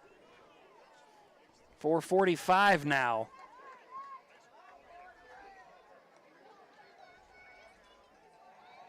Motion from Stauffer. Flag comes in for the false start. Lineman moves.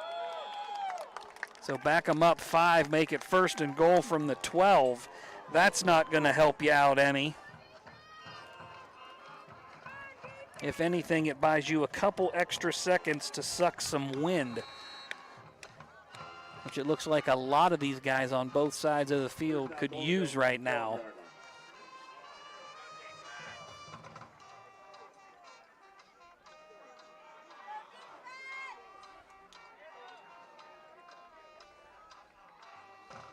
Sifke gets motion from Stauffer, takes it, fakes it, gives it to Hinchcliffe. Flag comes in. Might back him up again. We might have another hold coming up here. Lisbon going to be shooting themselves in the foot if that's the case.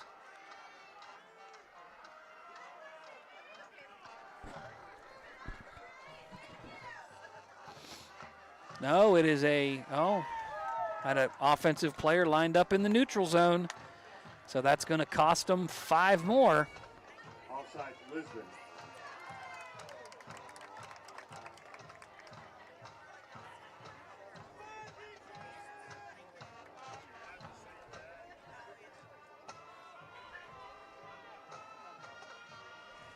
So replay first down, back them up some more.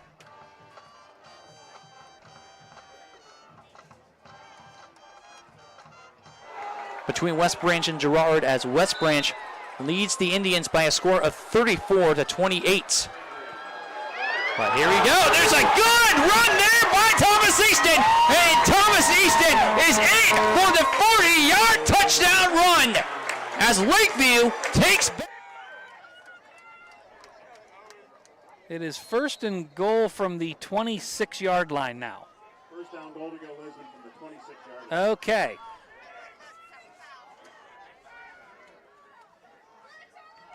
Sifke keeps it. Looks.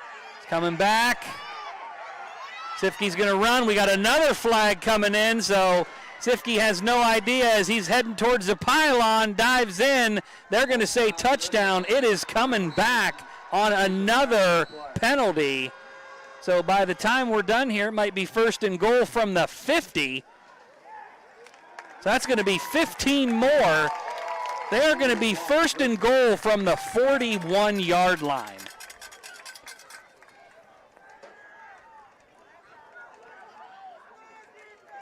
First and goal from the 41. Have you ever seen such a thing?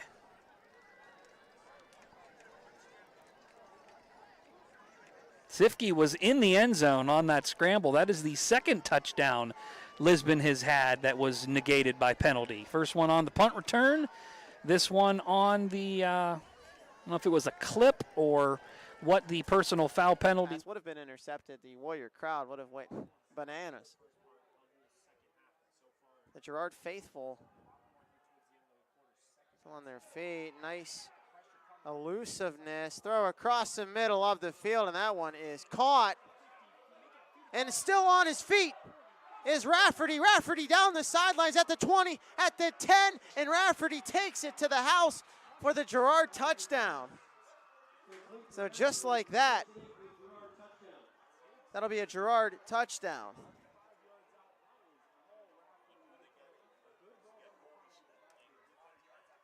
So a Girard touchdown, and the Indians tie this thing up at 34-34.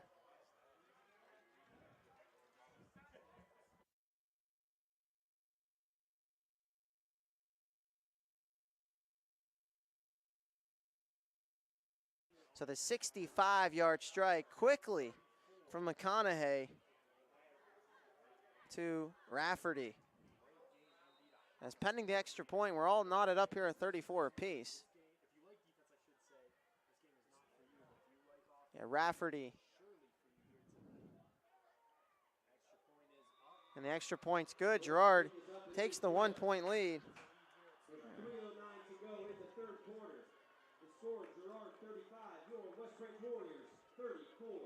So we'll take a quick break, let you catch our breath, or catch your breath. I'll catch my breath, and we'll be right back. Your grandmother's fine china, those trendy sneakers, your collection of hand-carved duck decoys. Auto Owners protects your home. Because, well, somebody should. That's simple human sense.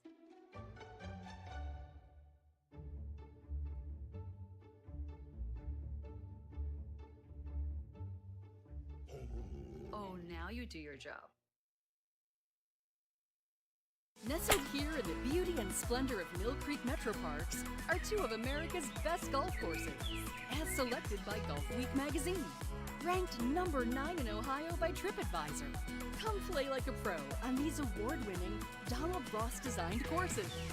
Enjoy a round with your kids and unwind with your favorite food and drinks in the grill room.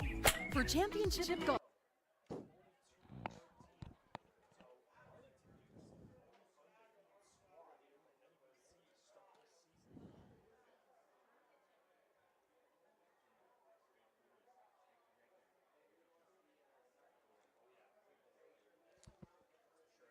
Welcome back.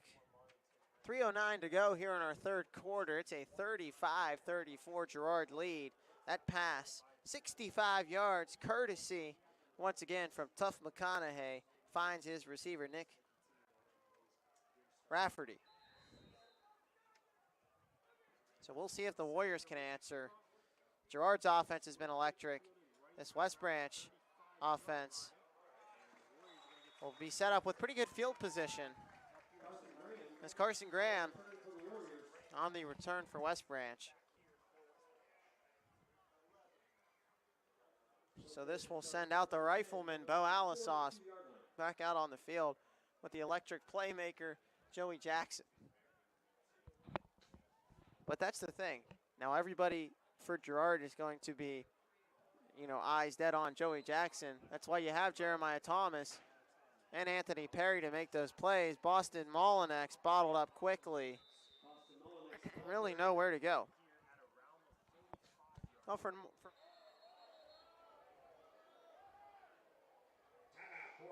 All right, we're going to go timeout, and we'll be right back. Change. This one word can make you break out in a cold sweat. But with change comes wisdom, experience. Yards as Alisauce looks over towards the sidelines as we approach the 2:30 mark here in the third.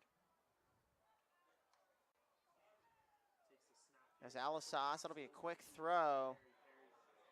And Perry reversing field. Anthony Perry now cuts up field. So Perry really nowhere to go.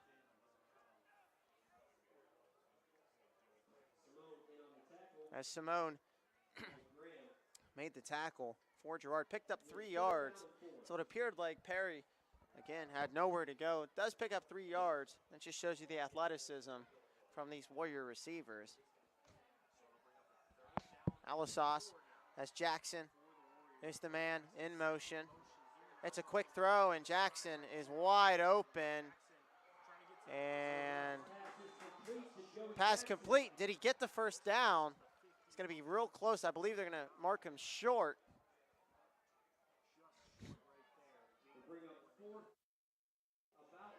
So Loose, and there he goes. There's going to be the dagger. 20-10, 5 touchdown. That's going to be your ball game. So Waterloo with the dagger. No flags on the play. 2:05 left to go. Awaiting the extra point. Lisbon going to suffer their. Coach Cooper will talk this over. We'll see if the Warriors can get the right play call. 1:04 to go here in our third quarter. We'll stick with you here for this commercial break. I mean, both teams have come to play. It's been an offensive showcase. Just offensive talent on both sides of the football. And again, Girard and West Branch, both in Division 4, so this could be a playoff matchup down the road, and I would certainly love to see these two teams play again. They're very competitive, and it's been a really fun high school football game to watch.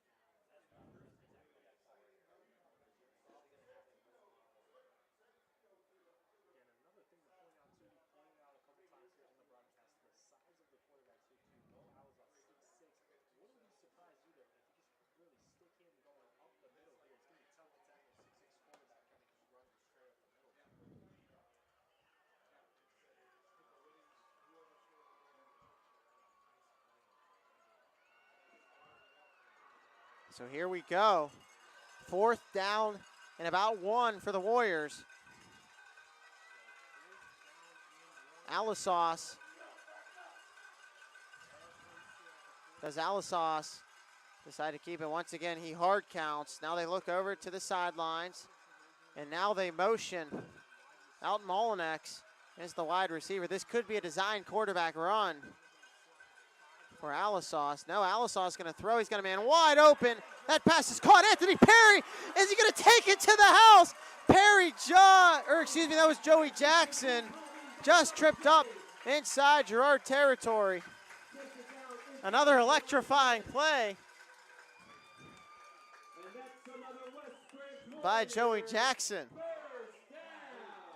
I mean, Sonic is in the house. So inside the 10-yard line. The give, Molinex is dragged down. We have 2nd down and goal for the Warriors. Another electric play. So the Warriors decide to throw it. I think Girard was expecting a run. And you know what? They switch it up on him. And Coach Cooper, an excellent play design. Joey Jackson running free. Joey Jackson has had the game of his life tonight as Alisauce. Hard counts now. Anthony Perry, the man in motion. They signal. Alisauce looking, keeps it himself. Alisauce close, and this one could be coming back. It'll be holding.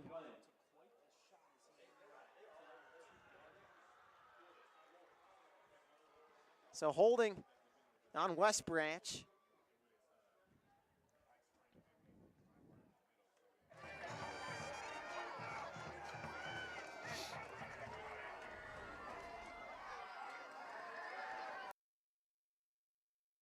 Sifke gonna roll. Looks, he's got pressure. Once again with the keeper. As he takes it down to the right side. As it will be 3rd down coming up for the Lakeview Bulldogs. Trying to get a huge 3rd down conversion. Just under 2 minutes into this 4th quarter. Leading by 3.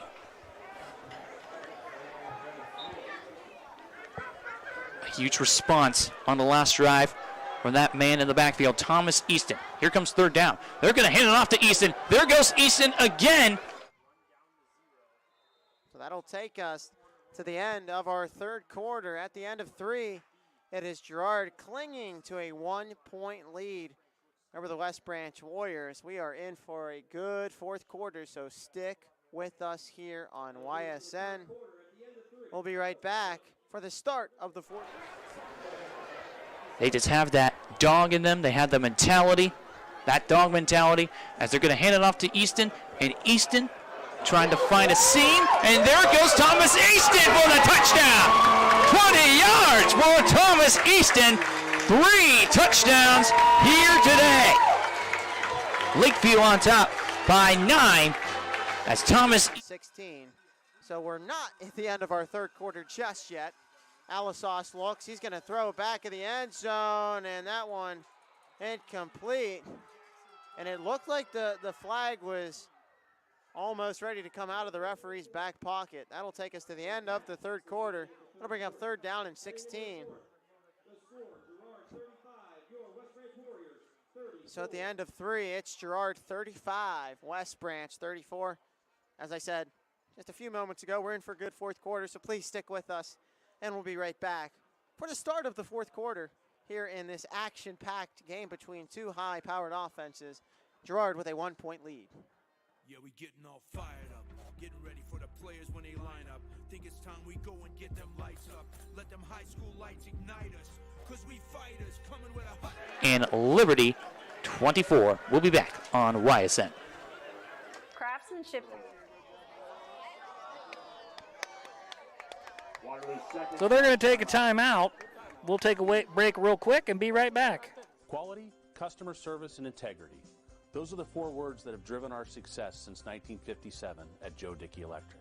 Joe Dickey Electric is one Mahoning Valley landmark business that stays current with the requirements of our customers. Family owned and managed, we are an electrical contractor and energy solutions provider. Every member of our team adds to his or her skill set through ongoing training. Residential, commercial, industrial, automotive, and more. We keep ahead of the lead 40-35. Yeah, they're going to try and go up by 7 points. Joey Jackson, how do you do, Mr. Young fella? Alisauce looking across the middle. That one falls incomplete, almost intercepted. With 11:55 to go here in the fourth quarter, the score, Girard 35, your West Branch Warriors 40.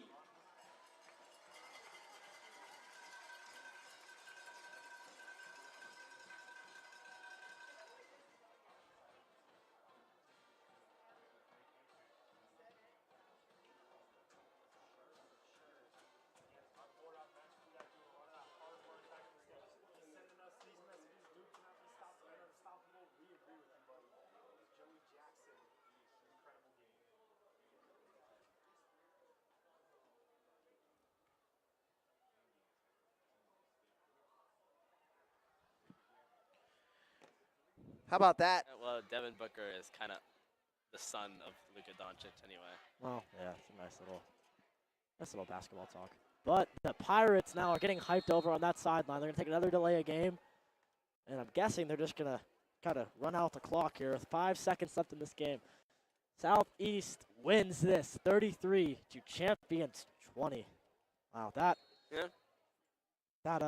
what you call it? It was close for a while, and then I really think Champion just let it get away from him. Yep, especially that high snap. That's really what hurt him. I feel bad for that snapper because he is for sure going to have to run. Yep. Happens. Here for the Lakeview Bulldogs as it's second down and 8 after the 2-yard gain for Dewan Moody.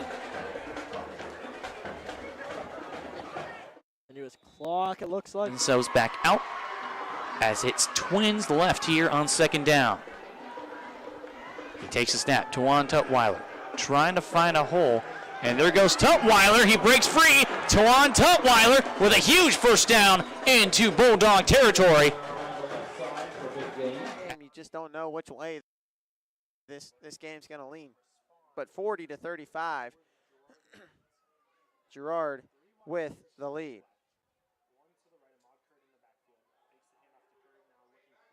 As they got a man, they're going to take a shot deep. That one falls incomplete. Good coverage by the Warriors as the pass was intended for Simone.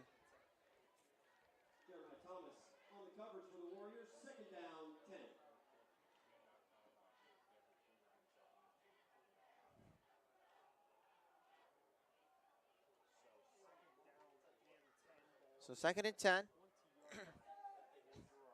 Final as Columbiana loses to Western Reserve 28-6. The Clippers and Bob Spate start off 0-3 on the season. 2 just heartbreaking losses to start the year, and then laid an egg against a team, and they thought they had a chance to beat in Western Reserve.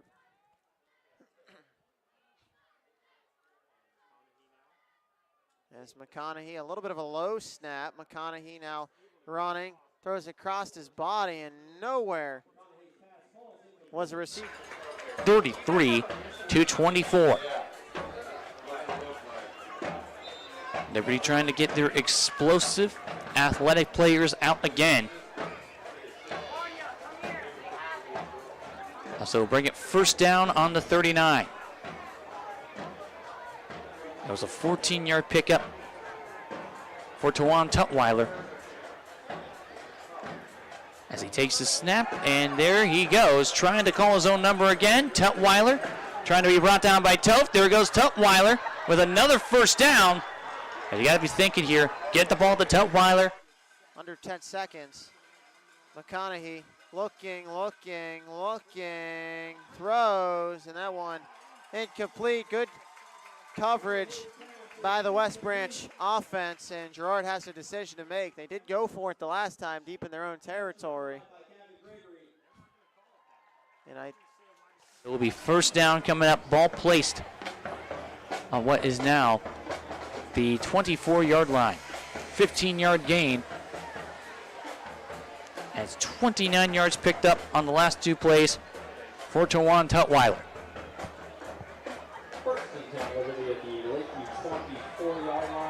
Ball placed on the Lakeview 24. First down. And Lakeview appears to have a nickel formation. And here comes Dewan Moody. Dewan Moody being pushed out around that line of scrimmage. Punter got drilled in the back of the end zone. Jeremiah Thomas just absolutely derailed the punter. Just, you could hear the hit from up here in the press box. They'll give him a safety, and West Branch takes a 42-35 lead.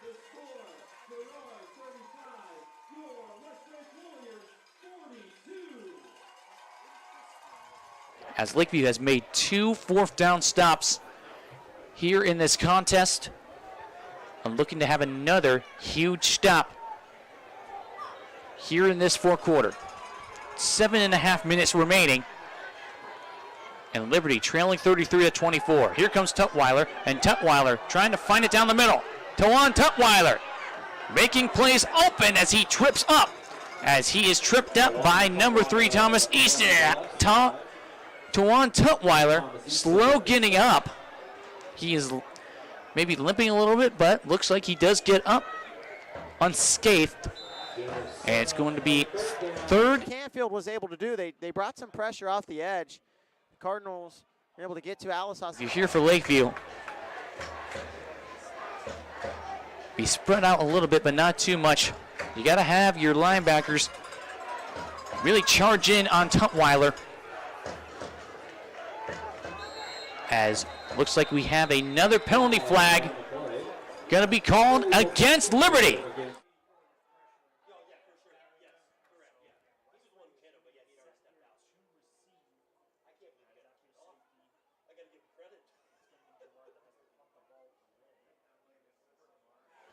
East Palatin's going to retain possession.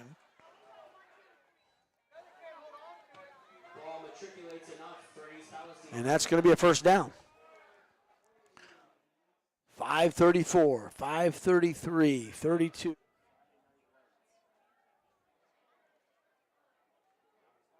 As Andrew Whitfield, the junior, 6 foot, 200 pounds, that sends a nice boot. This will be returned by Jeremiah Thomas. Thomas got a block and barrels down past the 50-yard line. Good block.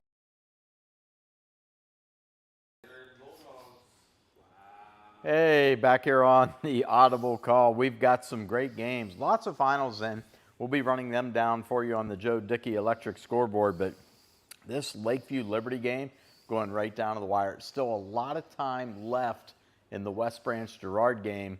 The Warriors have the lead over the Indians 42-35. They just got a safety, and now they got the ball back. They're right around the 50-yard line. So Liberty has just scored again. So they've cut that to a 3-point lead. The extra point could make it within a field goal. So just some fantastic games still going on. Mike, Can't tell you Fitch got back on the winning docket tonight with a victory. But from there, let's head back to West Branch. We got a whale of a finish brewing down there. We're going to see that Liberty touchdown real quick, and then we'll head back live to West Branch. All right. Derek Bush and his defensive coordinator, as it will bring up 3rd and 8. So Lakeview trying to win against Liberty for the 2nd consecutive year. They beat the Leopards at Liberty last year by a score of 21-8 out in Leopard Stadium. But the ball going to be placed on the 22-yard line. 3rd down coming up for Tawan Tutwiler. Tutwiler drops back, and now trying to make something out of nothing. There goes Tawan Tutwiler as Tutwiler trying to fight free, and looks like he is in for the touchdown, as that is exactly what Liberty needed. 30. They are way over the 100-yard limit. As Alisau's hands, Molinex has a crease, gets to the sidelines, and runs out of bounds.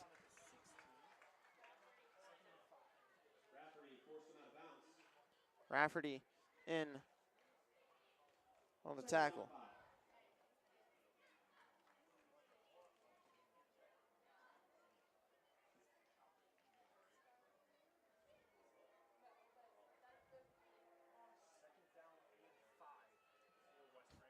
Second down and 5 for West Branch. Man in motion, it's a jet sweep. They'll give this one to Anthony Perry. Perry cuts up field and should have enough for the first down.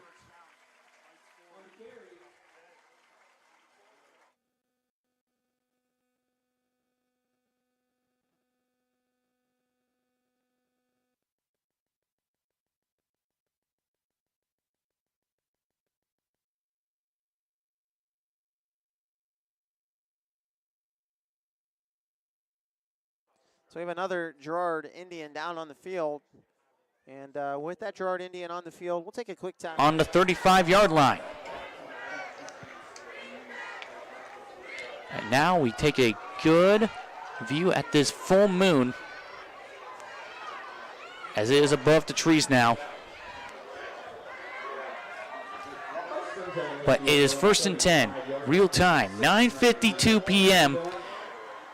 And this game has been going on for almost 3 hours, 2 hours and 57 minutes to be exact, as the game kicked off 5 minutes early at 6:55. And here comes the handoff here to Thomas Easton, and Easton hurdles over a man as he takes it up the gut to bring up what is now a 2nd down and 5 for Lakeview. Ben Cintron, the senior, making the stop for the Leopards. So we got twins right on 2nd down. Hayden Newton is the wingback to the right. And it looks like here goes Boone Gillis trying to find that cut. And he does squeeze through that Liberty wall as he does pick up that 1st down.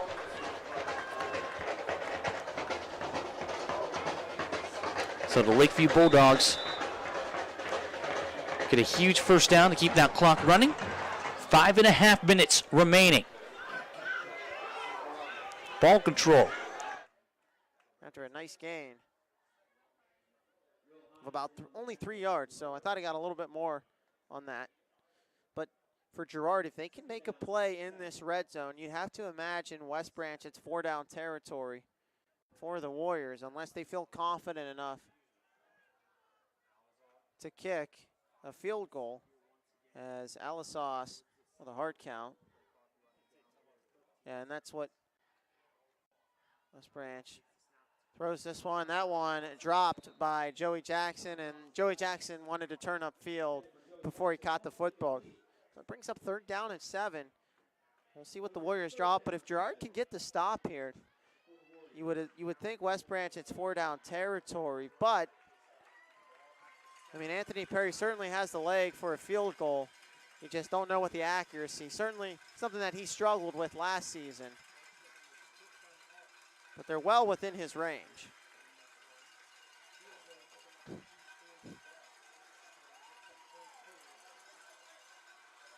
And a flag, and that'll be a false start on West Branch.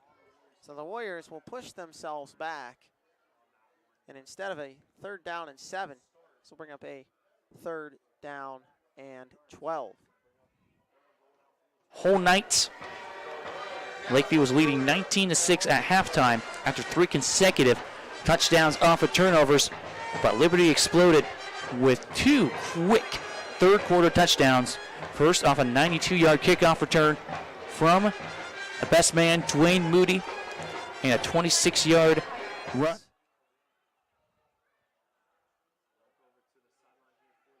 Looks over towards the sidelines, and Coach Cooper will have to use his second timeout. So with Coach Cooper's second timeout, we will actually stick with you here for this one. 42-35. This has just been a fun game to call. And certainly if you're watching this game, you have to be engaged. I mean, just really good offenses that we've seen on display. He has 1 timeout remaining. And that's going to be a huge factor as Boom Gillis finds a seam down the sideline inside the red zone. 1st down, Bulldogs, as a huge pickup there for Boom Gillis, the speedy quarterback. The ball will be placed around the 20-yard line. 1st down as the Bulldogs keep that clock rolling. But looking to go back on top by 2 scores on what is now a 28-yard run from the quarterback, Boom Gillis.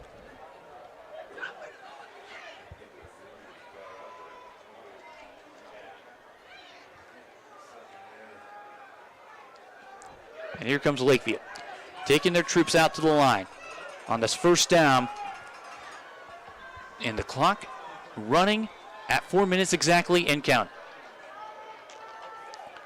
They send their man in motion. That is Gabe Bott. And they're going to hand it off here to Easton. There goes Easton, cutting it down to the middle. What's going to be a huge pickup for the Bulldogs to make it 2nd and manageable. It's 2nd and 4 after the 6-yard pickup from Easton. A lot of nerves. The fans here from Downridge's Memorial Stadium on this home side. Hurst, a big situation for the young kicker, and Hurst, the kick is up. Oh, and it's good. How about it? Eliza Hurst, 28-yard field goal. That one is good. Lakeview trying to put this ball game away. But looks like Gillis is going to keep it himself. There goes Gillis, cutting into the inside. 1st and goal, Lakeview. Keep that clock rolling. Got to take full advantage of Liberty having just 1 timeout to work with. Tawan Tutwiler with the huge stop. But the game's not over until it's over. If they do score here, the Bulldogs will have to hold it on defense 1 more time.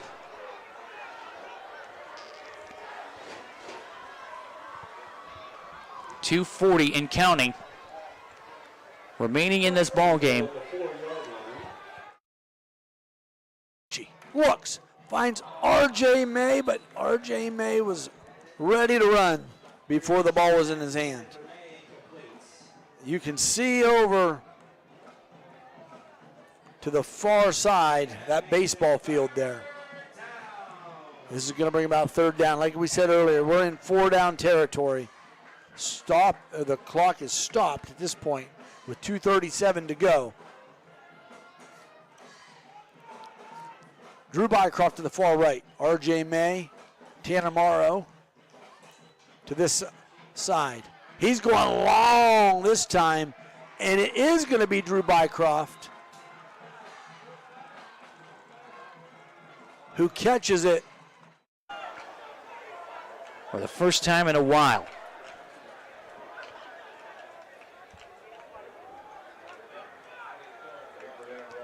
First in goal on the 4. Taking their time with the game clock.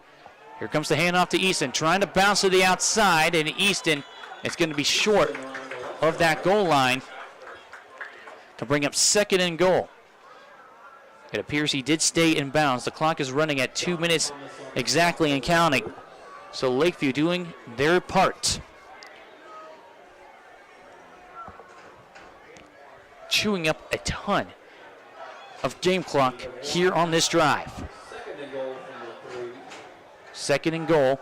That was a 1-yard pickup there for Thomas Easton. And this could force Coach Simon to call his final timeout. But Gillis gets the call from Coach Bush. And it's second and goal here for Lakeview, trying to put this game on ice.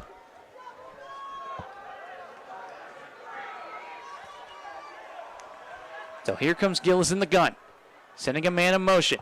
And they are going to keep it here with Gillis. And Gillis is in the end zone for the touchdown. And Lakeview back on top by 2 scores. A 3-yard touchdown run.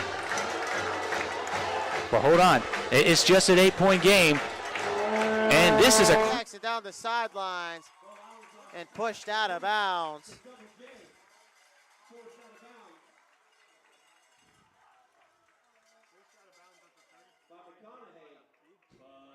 That's another West Branch first down. Warriors going quick to the line of scrimmage. Alisauce is in a rhythm, and I guess you could certainly see why, but you're seeing some tempo from West Branch. Another screen right to Jackson again, this time bottled up. Still picks up about 3 to 4 yards.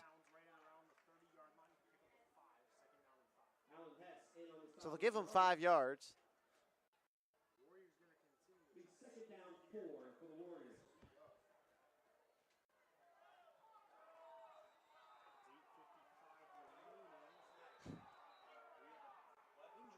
And we have another injury timeout on the field. It'll be another cramp. Clock down. Flag, 2 flags down.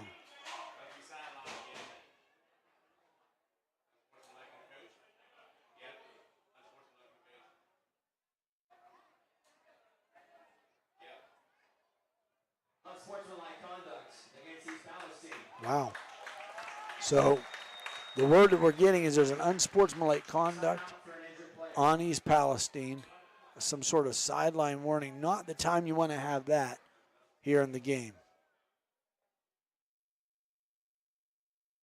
All right, well, with that being said, we have a timeout. Puts themselves on top by 2 scores with 1:11 remaining. Here from Don Richards Memorial Stadium. Has been back and forth throughout this entire night. Liberty giving Lakeview a run for their money. But Lakeview, 1:11 away from going to 3-0. But we start here with a kickoff out of bounds. Liberty does have one more timeout left to work with. And you saw 2 touchdowns just 20 seconds apart there in the third quarter. And can Liberty do that again? Can they get the ball into the hands? Tonight has certainly been in the run game on the defensive line. So it'll bring up 3rd down for the Warriors. So it's a loss of some yardage there. 3rd down and 3.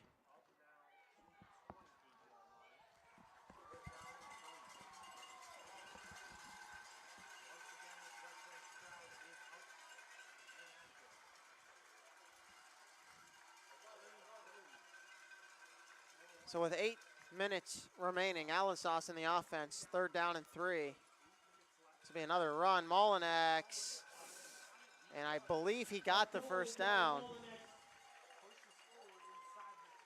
We'll see. That's a good West Branch Warrior first down.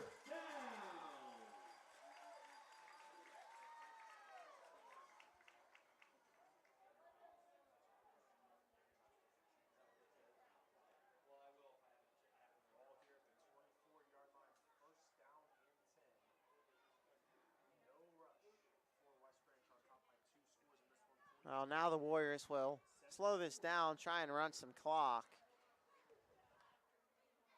As Alisas, quick throw, has Anthony Perry and some blockers.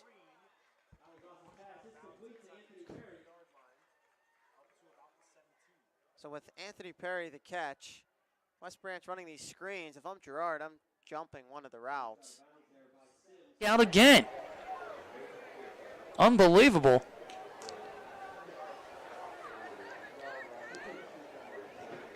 As they just won't give Liberty this possession.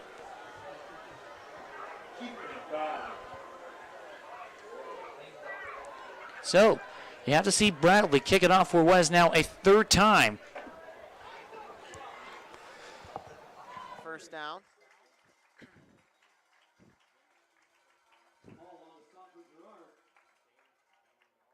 bowls his way forward for another West Branch Warriors first down.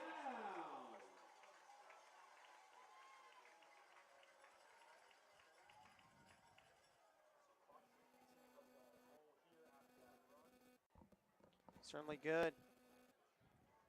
It's another West Branch first down. And again, the Warriors not in any dire need to snap this football. They're going to take as much time as they can off the clock. Girard, 2 timeouts.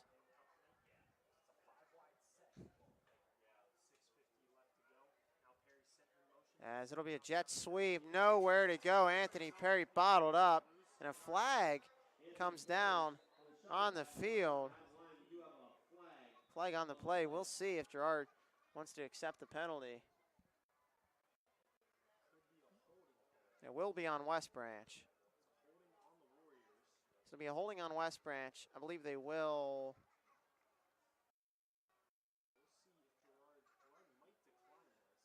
Yeah, Girard may decline this penalty. Getting an official. I believe they're going to decline it.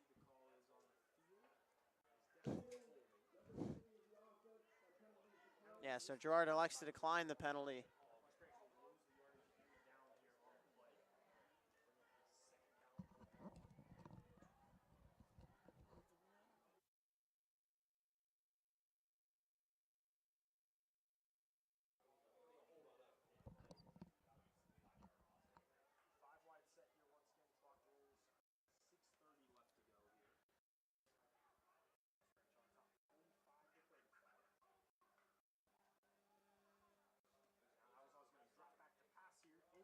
Alisas, and that one falls incomplete. So the clock stops. So third down and 14 from the 17-yard line. So Girard's defense, they have a chance to come up with another big stop. And again, still a lot of time left into this game. If they could score, if they need to get a stop most importantly. And if they could score a touchdown, there's enough time in this game where you're not out of it yet, but you certainly have to get the stop here on third down as Alisas. There's a man in motion. That's Joey Jackson. They're looking. Alisas, nowhere to go. Alisas throws. He's got a man wide open. Never mind. Touchdown Warriors. Gavin Gregory.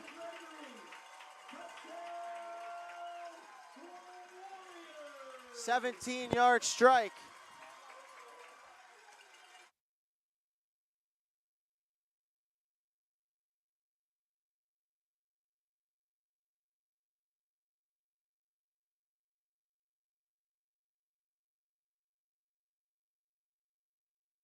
The 17-yard strike.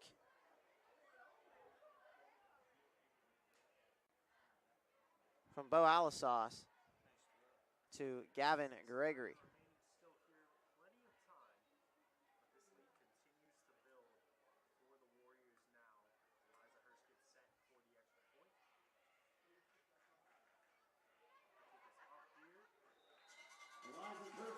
And Eliza Hurst, the kick is good.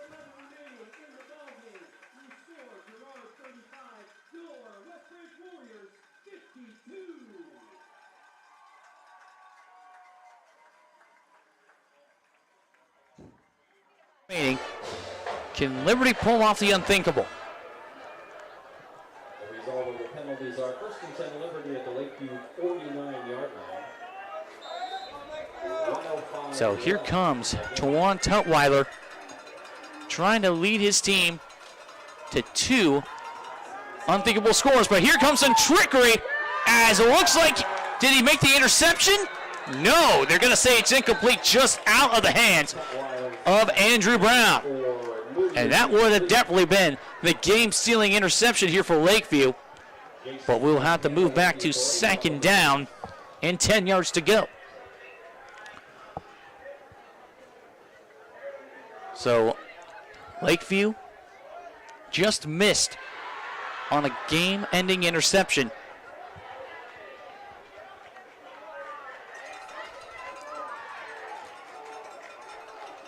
And now it's 2nd down and 10 yards to go. Twins out left here for Liberty.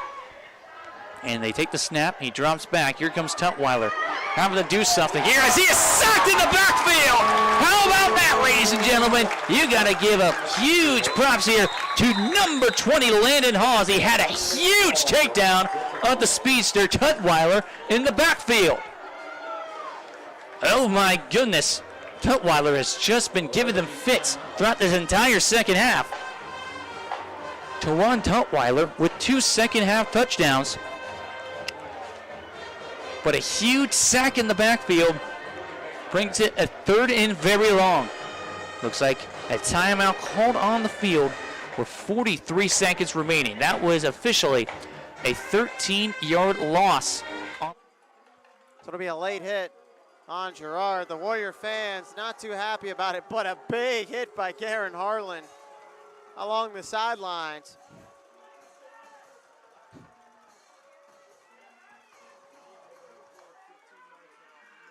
So this will add 15 yards.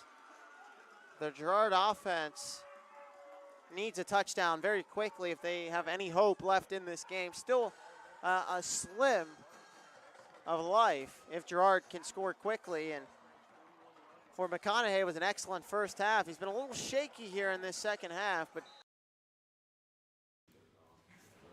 All right, back here on the Audible Call. We got 2 games left. West Branch Girard 52-35 in favor of the Warriors. This has been a great game.